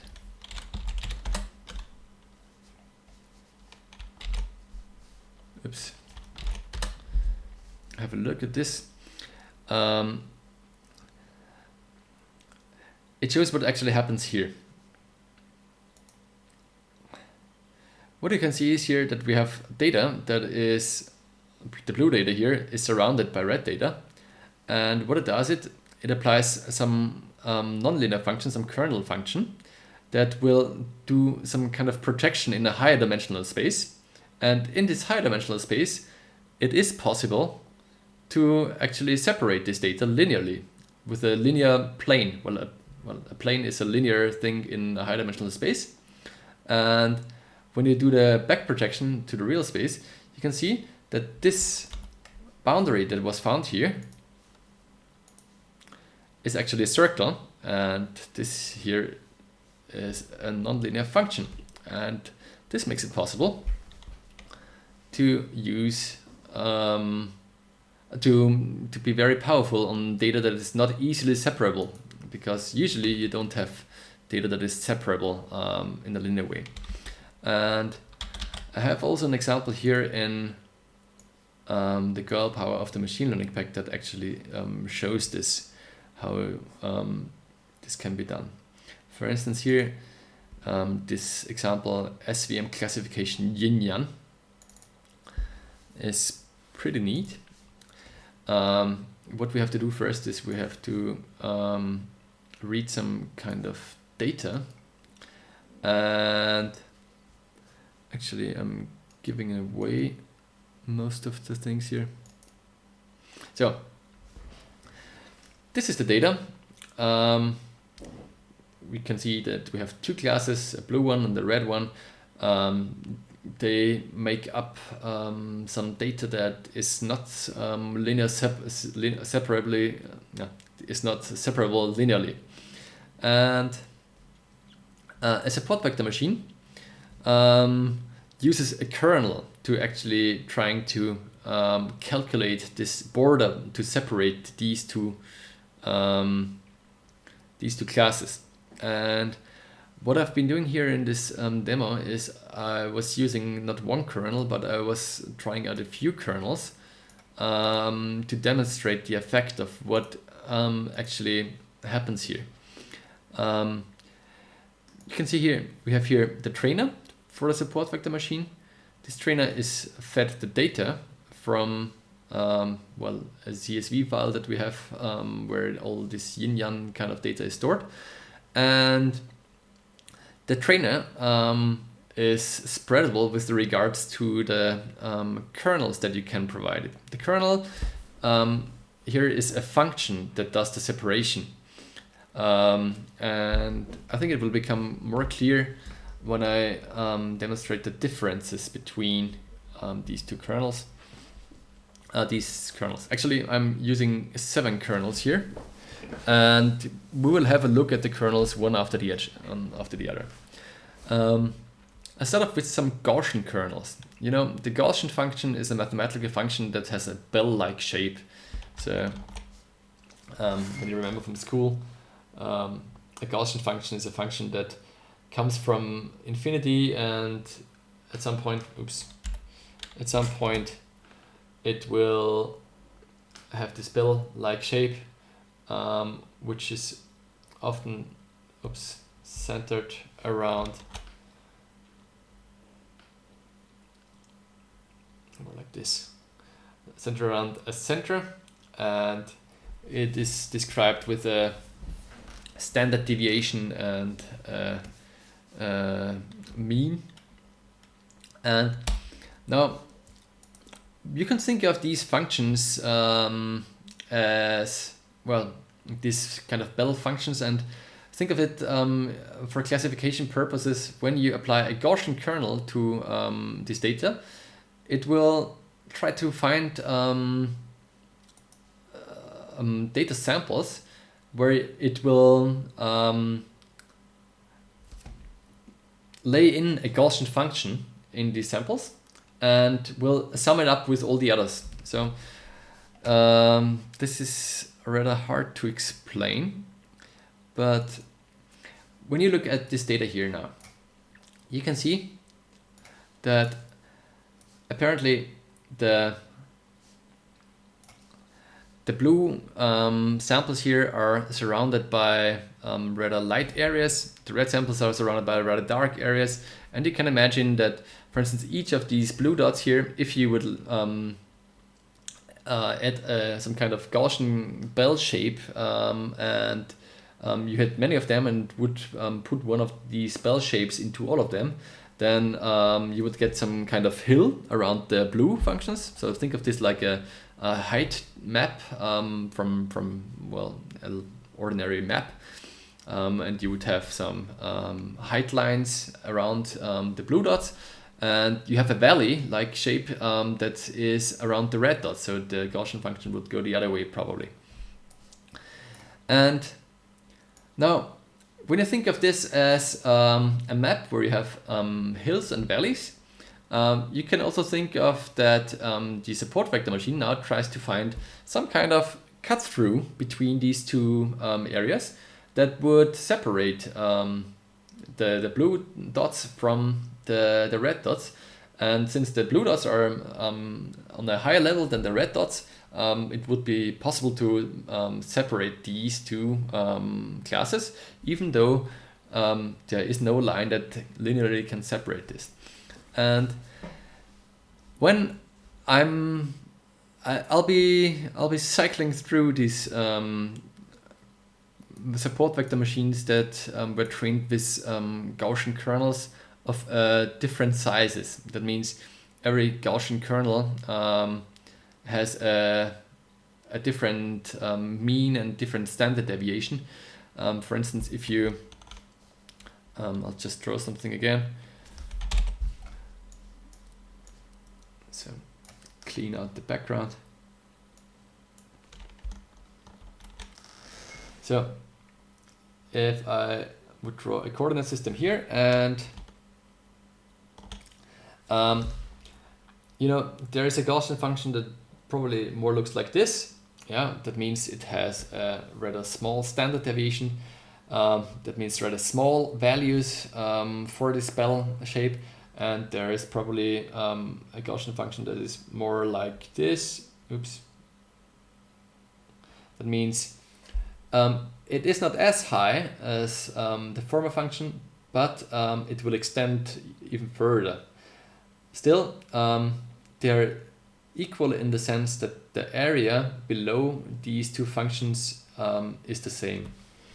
But you can imagine when you have more of this function here, when this the second function extends a little bit further, then also your hills here will not become as high, but the slope here will not be as steep. So looking at the second machine, which has a Gaussian kernel, which is a little bit broader, you can see that suddenly also the shape of our support vector machine changes. And when I activate the border again, which is the cut through between the hills and valleys to separate the two classes, you can see that with machine number 1, you will still get a perfect separation between these two classes, but you can see that the border looks different. For the second, for the third Gaussian kernel, since our hills are not as high anymore as they used to be, there are suddenly some dots here that will be wrongly classified. Also, this one here is now in the area of the red dots, so this will also be wrongly classified, even from the training data. And the last one is even worse. So since we extended our hills too much, the border which runs around here will misclassify all these here and all these here. So this is probably not a very good choice. So if you want to use a Gaussian kernel, you should probably try out a few sizes. Maybe smaller ones are better, maybe larger ones are better. But when you do the training, you will always also get an output which is called training error, which is kind of a percentage, or it's not a percentage, it's a value between 0 and 1, and will tell you whether there were training errors. That means samples that are from the training set, but even those these training samples will be wrongly classified with the model that you learned, which is a good indication that well, probably something went wrong or you should change. For instance, you can see the first two models I'm having here with 0.5 has actually a training error of 0. That means it got perfect classification. The fourth model here actually has a training error of 0.09. So there were quite some training errors. Almost 1/10 of the training data was wrongly classified, which is probably a bad thing, because since the training data was used to train the model, it will probably mean that the unknown data will probably perform even worse. So we just had a look at all the Gaussian functions here. there's also the possibility to use another kernel, for instance, a polynomial kernel. Well, a polynomial kernel is nothing else but, well, a term to say I'd like to use a mathematical function to separate this data, and a polynomial of degree 1 is nothing else but a straight line. So, oops. So when you remember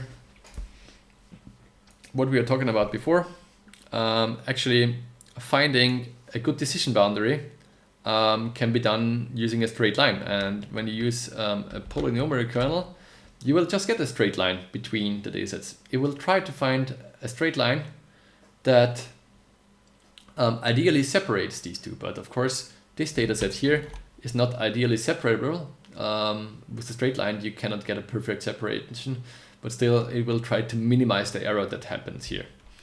A polynomial of degree 2 means that we get a quadratic function. From this here, you can imagine that the quadratic function comes here and will continue here. Well, this quadratic function performs a little better because we got this curve that makes it possible that here we get a better separation, but still it will not be enough to separate this data.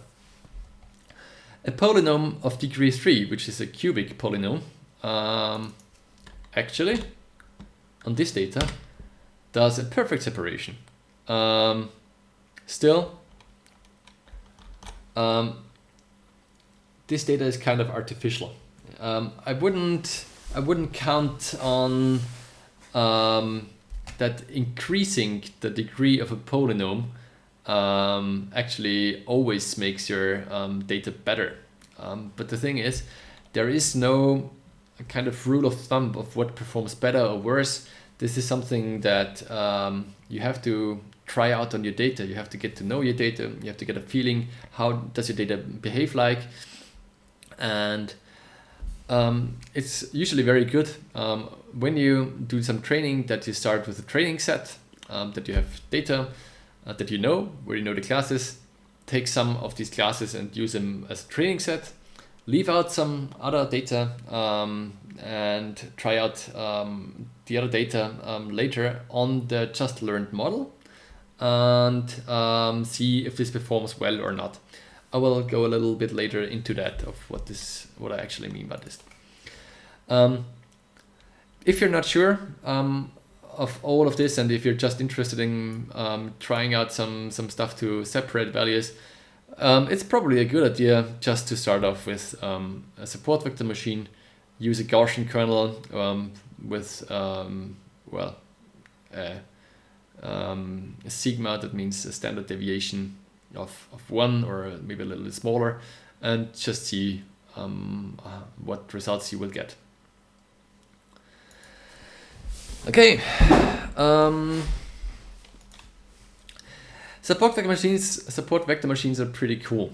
The stupid thing about them is they actually perform just binary separation. Binary separation means it can only when they find a decision boundary, it can only say, hey, there's something above my decision boundary or something is below my decision boundary. That means either the class belongs to class 0 or to class 1 or to class A or to class B, but only 2 classes. This is the only option we have for a support vector machine, which is kind of sad because it's a very powerful classifier. But actually what you can do is to increase the number of classes, to apply some kind of voting system, and when you have more than one class, to say, okay, I do a comparison of each class with each other class and afterwards vote to get a better idea of what's actually going on. What do you mean by that?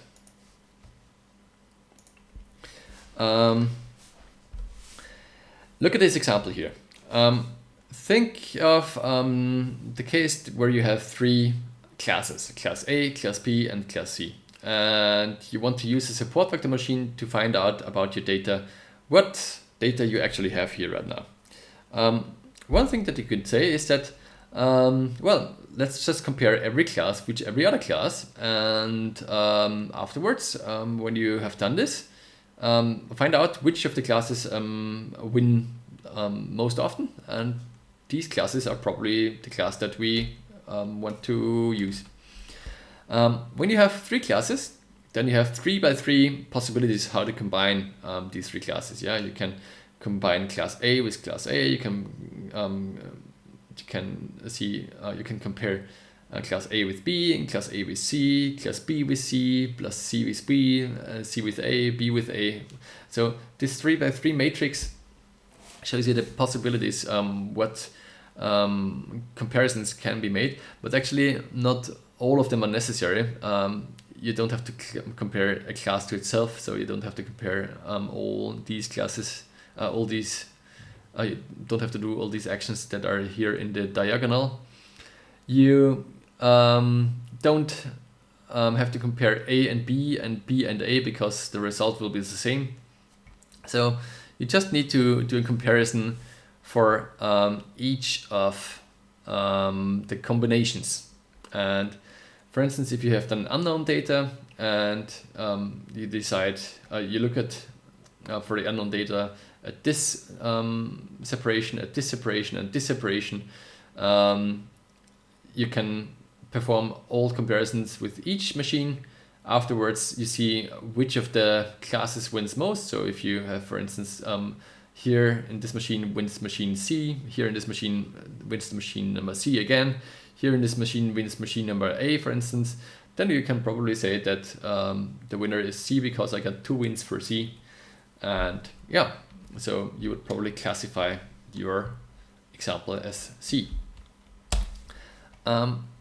In the machine learning pack in vvvv, fortunately, we also got a trainer that does all this for you, and you don't have to care about creating all of these combinations for the machines. So just see if there's something in the girl power example.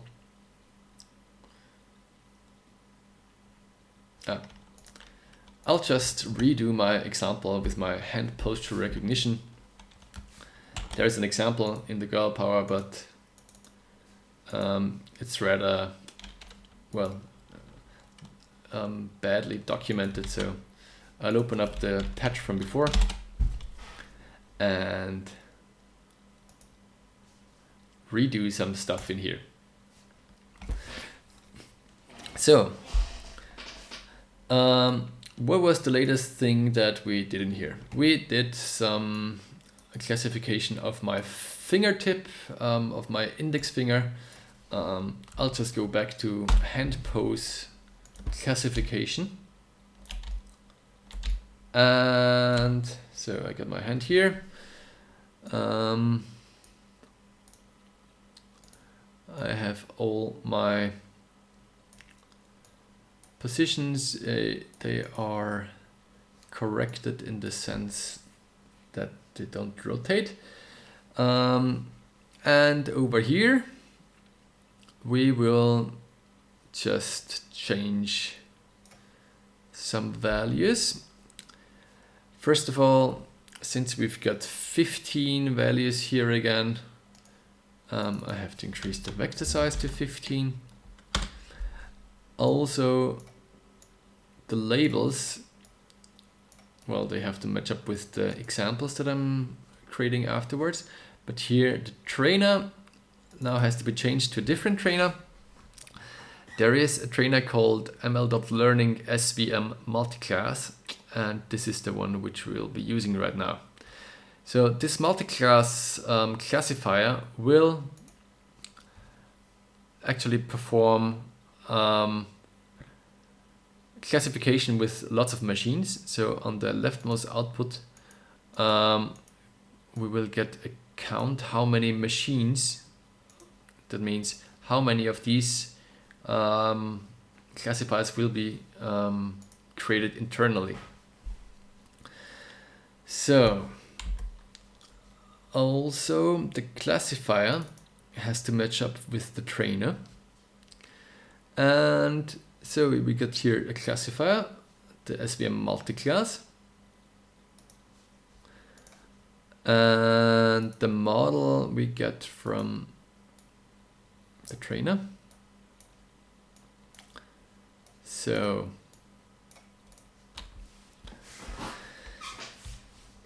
okay, I will again record some samples of hand poses, and this time we will, well, we'll record more than one or more than two hand poses. Let's say we will record 5 hand poses. What could we do? We could make a fist, we could make an excellent gesture like this here. We could make a Spock, we could make this here. Yeah, there would be 4. Or just make a relaxed position as well. All right, so I'll start off again. Just to make it easier for me, I will just create a keyboard shortcut to insert an example in the queue. A key match with a space key. So whenever I hit space, I will record a sample.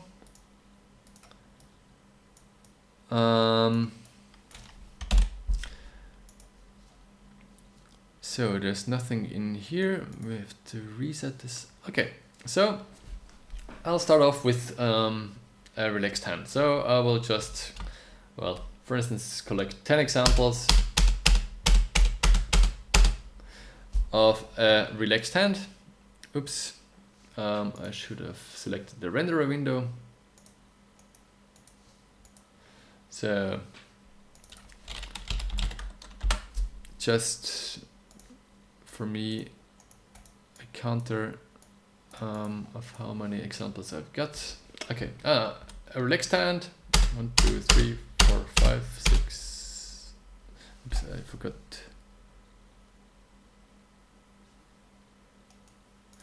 Forgot to turn this to down only. So whenever I hit the space key, it only will record just one sample. 1, 2, 3, 4, 5, 6, 7, 8, 9, 10. 10 times a relaxed pose. Okay, stretched out pose. 1, 2, 3, 4, 5, 6, 7, 8, 9, 10. An excellent pose. 1, 2, 3, 4, 5, 6, 7, 8, 9, 10. A Spock pose. 1, 2, 3, 4, 5, 6, 7, 8, 9, 10. And yeah, let's make this one as well. So this one here. 1, 2, 3, 4, 5, 6, 8, 9, 10. So these are 10 labels now that I need because I collected 10 examples. I will use an iSpreads to create the labels that go from 0 to 6. So I will have 5 labels since I collected, I think there were 5 different poses. Don't even remember now. Yes, should be 6 of them. I get the labels that are fed in here. I've got a Gaussian kernel, and I will just train all this now with my data. Okay, and this apparently takes a little bit longer, or it could also be even worse that I crashed vvvv.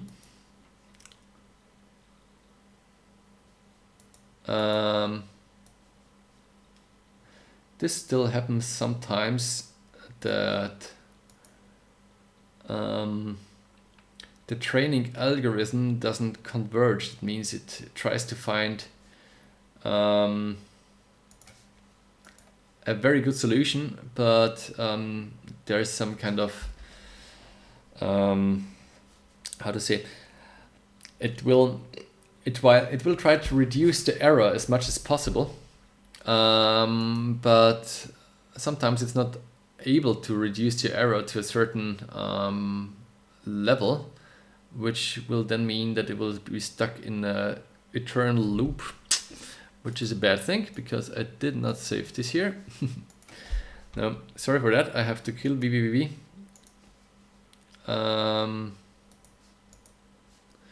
Because otherwise this will hang forever.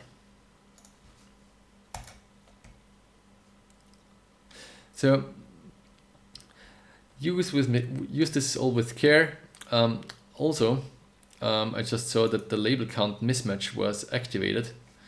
That means I probably had something wrong with my labels. And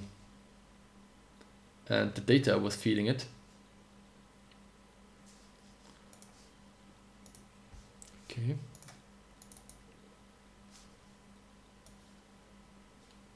It seems that vvvv doesn't want to start anymore, even though I killed the process, which is a bad thing.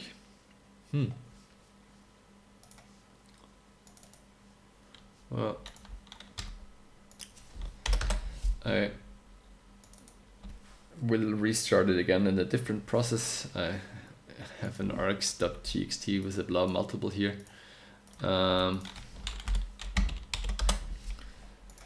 So see what I have to do again. No, I will open up something that I did before and I prepared. Actually, I've got this multi-class classifier here. I've got the trainer here. Well, let's give it one more try. I will just start all over again. So I get the space key here. I get all this like before. And I will, oh yeah, I know what's went wrong. Apparently there's still something I have to fix in the, for the classifier node. The problem is the classifier node will crash vvvv if you feed it a nil into the input and try to do some classification.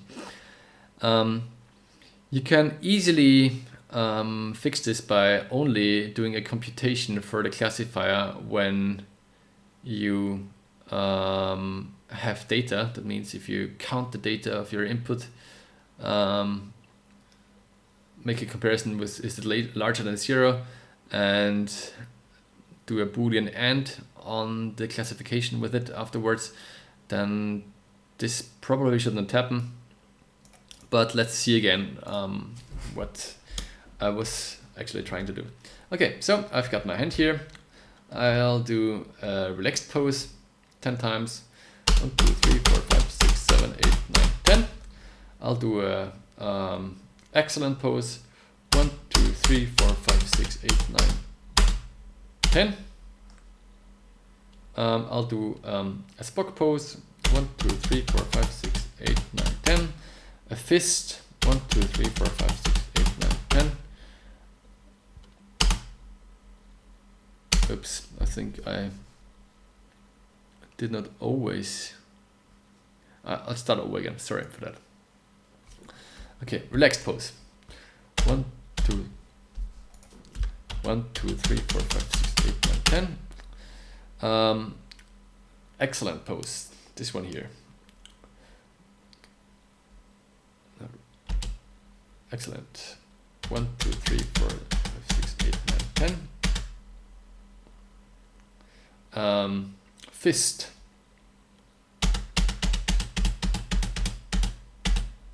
Spock.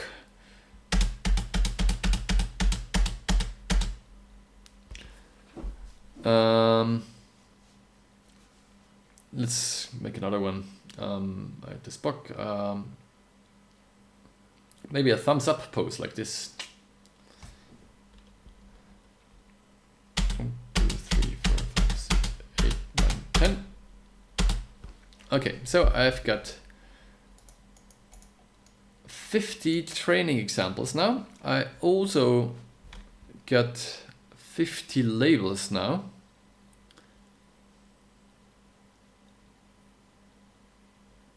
And now let's train the whole thing. Hope that I'll just create a backup of my data here. Train the whole thing. Okay, this actually worked, and it worked quickly. So now actually inside the trainer, since it is a multi-class support vector machine, it created 10 models. 10 models that are all compared to each other as soon as I will try to classify, and will vote, and the model, or the model with the highest number of votes will win, and the class of the class will be assigned to the unknown data. So with fingers crossed, I will start to classify, and as soon as this classifier actually works now every frame. So depending on the kind of model and data you have, this can become really computationally intensive, but for this kind of data it should be enough just to have it activated every frame. So as I said before, the pose of my hand that I did first now has the highest index. So my relaxed pose will have index number 4. My fist pose will have index number 2. My excellent pose will have index number 3. And my Spock pose will have index number 1. And what else was there? Yeah, thumbs up. Thumbs ups. You can see now as the tracking has a hard time of seeing my thumb, which is of course on top. It might not always give the right example, but as soon as it really tracks my thumbs up, it will have the class number 0, which is kind of cool, huh? It's quite quick. And even though we have now 10 models that are compared to each other, it kind of is pretty quick with classification. So for summing up, for support vector machines, since it's only a binary classifier, there is the possibility to classify more than one class, as we have here. Our classes here, here we had 5 classes, and inside this trainer we will have some kind of voting scheme for, in this case, 10 models to see which class we actually do get. Right. So much for classification in the machine learning pack. Actually, for now we only talked about classification using nearest neighbor algorithms to support vector machines, but if you look in the node browser, there is some other stuff that I could talk about.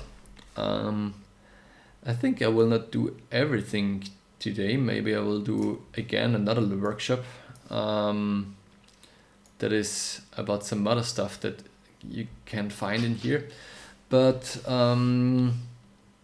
before I wrap all this up, I will give you one thing that I used in the initial example for feature processing. You know, it's kind of easy for a learning algorithm to differentiate between data that actually, well, makes sense. Like here, as soon as I did all these inverse transformations and did some kind of normalization to the data, so it was invariant to where I am in space. This is something which a learning algorithm can perform good on. In the other example I showed you at the beginning, the face recognition example, I used something else that I should probably explain what's actually going on here. So where is my face recognition? Oh, it's not in here because it was just added very recently, which means today, to the machine learning pack. So in this face recognition example that I cannot use in the 46-bit version since we are using the face tracker, I have to boot up 32-bit.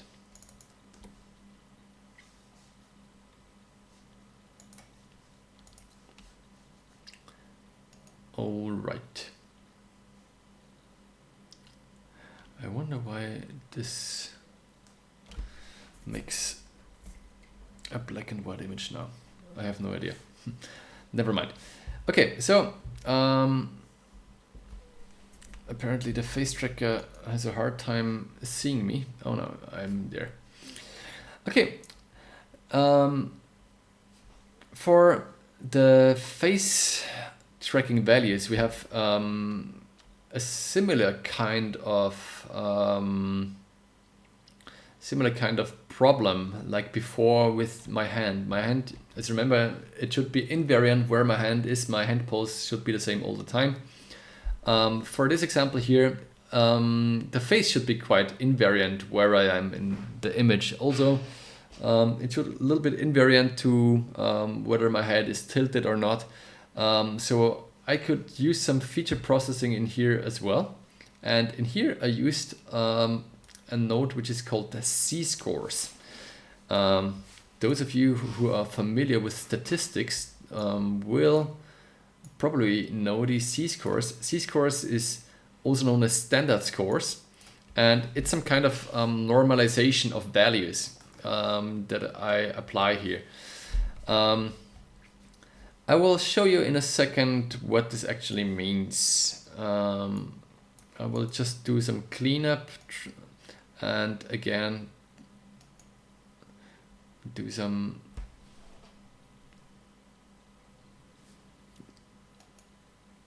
normalization. See if I can get this running. Maybe it has an easier time when I increase the resolution.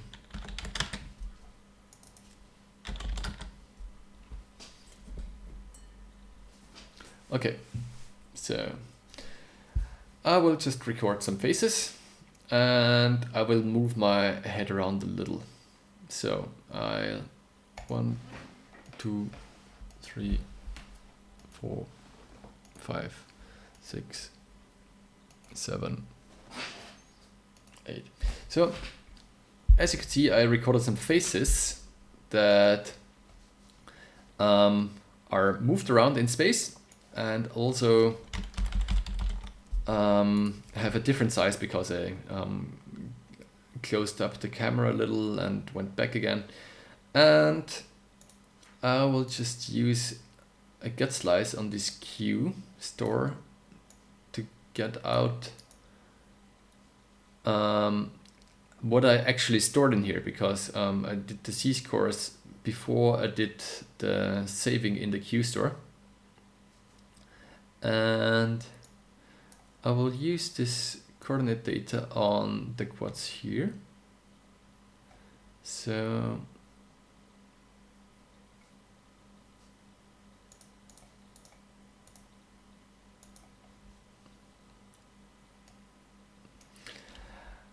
if I do a get slice on all these faces that I stored, you can see, oops, is this actually what I wanted?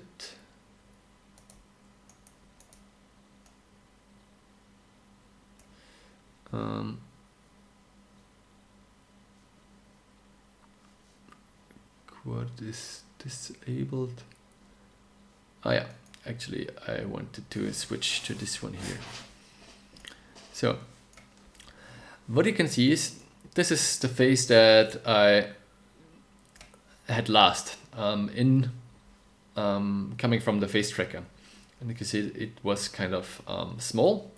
And when doing a switch now to the faces that I stored, and the faces I stored were processed with this z-scores node, you can see that they are kind of blown up a little, these faces. And when I walk through all these faces, that you can see that they all kind of have the same size, even though you remember I did come closer, I did change position, and so you can see this is a neat trick to normalize the data. That means bring it to the same scale or to the same position. And yeah, this was the reason why this actually worked before, because like before I should have done some normalization, meaning like bringing them all to the same position, bringing them all to the same scale. And what z-scores does, it tries to normalize the data by subtracting the mean of all these samples that you have. That means it will look at the values of all these samples, will calculate the mean for each dimension, the mean for the x dimension, the mean for the y dimension, will subtract it so that it will all be centered, and it will also standardize the data in the sense that it will try to give them the same size. So that means when you have data that is actually similar, all these faces will look kind of similar. And having done this, actually my face recognition demo that I did before worked quite well. If I wouldn't have done this, then it will probably have a hard time recognizing the faces that are not on the same spot as they should have been. So again, this feature normalization using z-scores would go in here in this part of the pipeline, which is some kind of feature processing. What we get from the raw image is as features is the extracted points of my face, which is done by the face tracker. And after that, I took the extracted faces and used z-scores to get some process features, and these are used for the learning algorithm later on. So z-scores can be quite handy for machine learning, but also can be handy for many other statistical things. Yeah, and I wanted to show you this one. Also, something that's in the machine learning pack and that might be useful to you, but doesn't necessarily have to do anything at all with machine learning as a whole, is something called distribution spread, which is something that you might know from vvvv. If you're familiar with statistics, then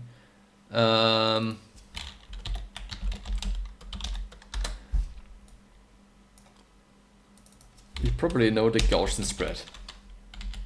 The Gaussian spread is a spread generator.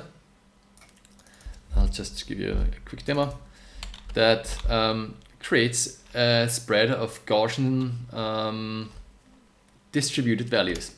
That means I'll just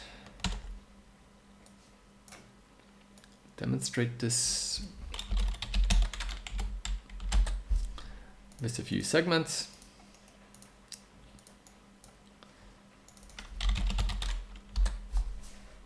And these segments will become a little bit smaller. Oops. Not too small. And a Gaussian spread is a spread that somehow tries to create values that are distributed in a Gaussian way. And this means, remember our our Gaussian bell curve that I drew before.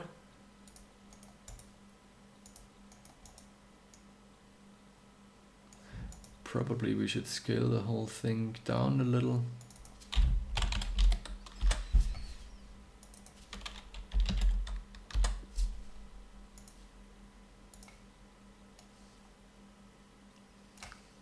And increase by far.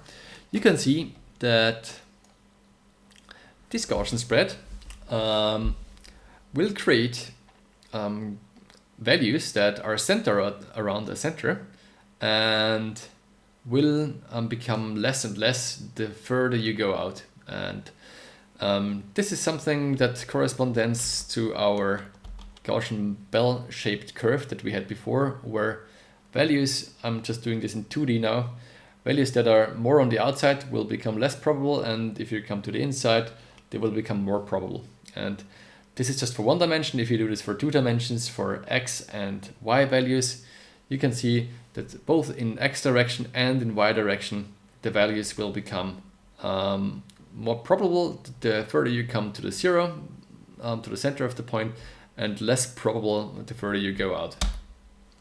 And this is just one function. The Gaussian function is one function to well, create these values. And in the machine learning pack, which is based on the Accord.NET framework, oh, I forgot to introduce you to this framework. I will do this later on. Allows you to create values that are that behave like one of these statistical functions. And since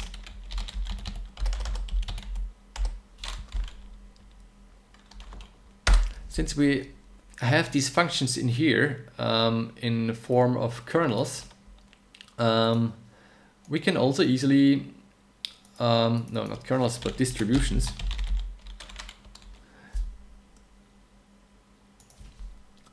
We could also use, oops,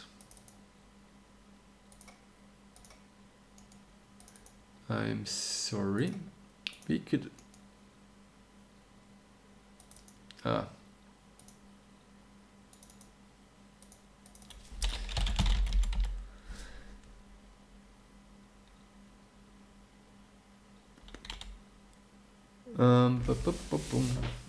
now I'm a little confused, but sorry for that.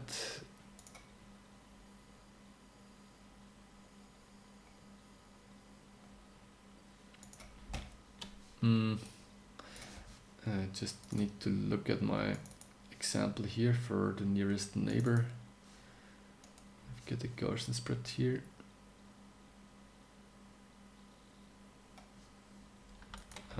No, that was not what I was looking for.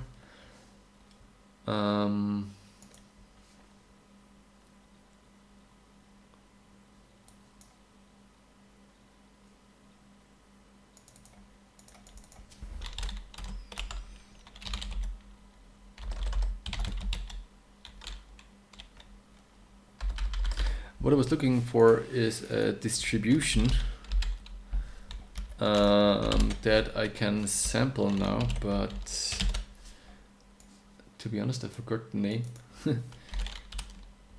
So what I'm looking for is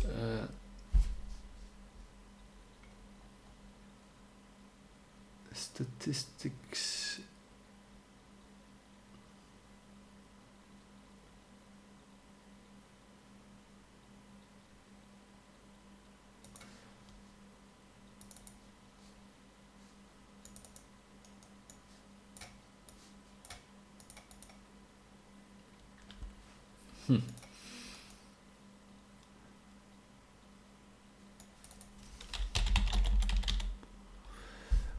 It's not called Gaussian, but it's called normal distribution. I forgot this. Well, a Gaussian distribution is also a normal distribution. That's the other name. And for instance, I could use several distributions that you can find in the node browser. If you just type ml distribution, there are several distributions that you could use. For instance, a normal distribution or a discrete distribution, which would make sense if you wanted to have only a certain class, but there's more, and I still have to port them into the machine learning pack. But for instance, if you wanted to create a normal distribution, and to be exact, a multivariate normal distribution, that means a distribution that is not only dependent on one dimension, like we would have here with the Gaussian spread, then you could use this normal distribution here, and what you would have to do is you have to supply a mean and a covariance matrix. I have an example here somewhere where I would just have to copy paste this, and I just don't remember where this is. No, not in here.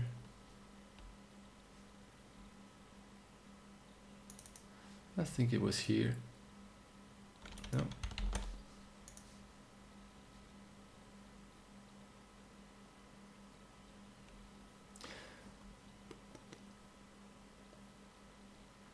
I'll have it in a second.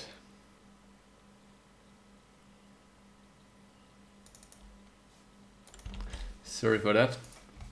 I will just try to make it up myself. So if you're into statistics, you probably notice if you wanted to have a two-dimensional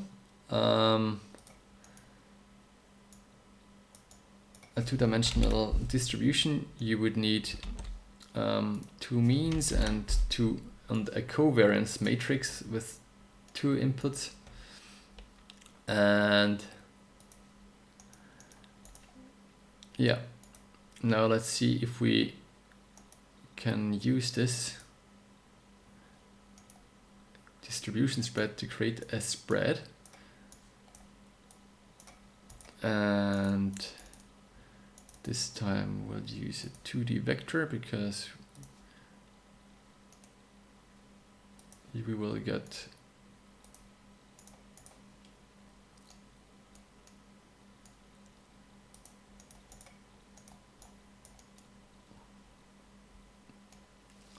okay, by increasing the spread count, you can see that by generating a distribution spread with a normal distribution, I would get the same output.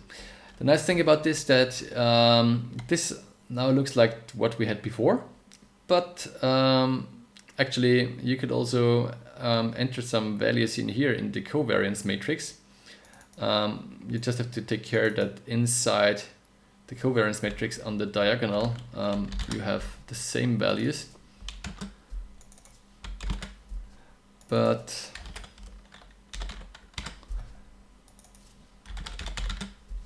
if you create values like this, you would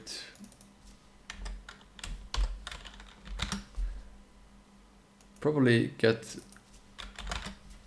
a skewed matrix. Now I forgot, I should activate this one as well.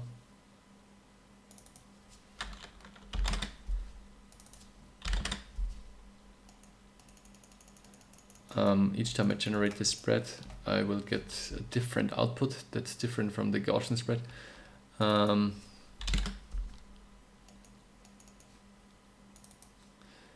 But to be honest, I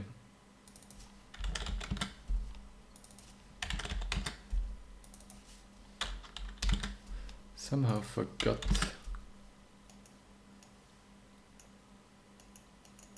how to make a skewed distribution. Never mind. I should make a girl power help patch for this just to well, fix this. Well, there's still some things that I did not cover here in this workshop. For instance, I did not cover classification of sequences. There is something that could be very useful for classification of any tracking devices. For instance, if you wanted to do gesture recognition, there is ways of doing this with the machine learning pack using something called a hidden Markov model, or alternatively a support vector machine with a dynamic time warping kernel. But this is probably something for a different workshop. I think for today we had quite many things that we covered. I hope there are still 6 people with us. Thank you for watching. I think I will wrap it up for now and leave it the way it is. I still have to bring all this machine learning pack source code to GitHub. This is something that has been on my list for over a year now, since Node 15. But unfortunately, there were so many things going on last year that I never really found the time to clean up all the stuff and just put it there. I promise this will happen at some point soon. Just to give you the chance to go even further. Just to wrap all this up, I'd just like to give you some idea where all this machine learning stuff from the machine learning pack comes from. There is a library called accord.net, which is mostly written by just one guy, which is Cesar Souza, a Brazilian guy. And this framework is just freaking amazing by the number of machine learning stuff that's actually in there. So Cesar did some really great work here. Actually, the machine learning pack just covers a small bit of all this what's in here. You should have a look at it if you're interested into machine learning, just to get an idea what else could be there. It's just some hard stuff to bring into vvv, because you have to wrap some things in a quite hard way sometimes, because you have to ship data around lots of times. But I actually would like to continue on this, but whoever feels like supporting me, as soon as this stuff is online, please give it a go. And yeah, I hope I could give you some interesting things for today. Some start how to get into machine learning with vvvv. I think if you just followed the first half an hour and followed the examples, that's all you want to have to get going for using machine learning for instance, smile recognition. Then it's something. And feel free to get in contact if you have any problems or questions. I can assure you, not everything is easy. You will have a hard time sometimes, but don't give up. And just to wrap all this up, I'll see if I can classify a smile. Just start with a boring face, and then a smiling face, and do the training. I get 5 here, 5 labels from 0 to 2. Oh no, I just deleted everything. So, and see if I can make a smile like this. Yeah, works. Great. Well, then thank you for watching, for tuning in. Thank you, MicroD, for at least passively hosting this workshop. I hope you can get your stuff finished as soon as possible. And good night to everybody from Vienna, and yeah, have fun. See ya.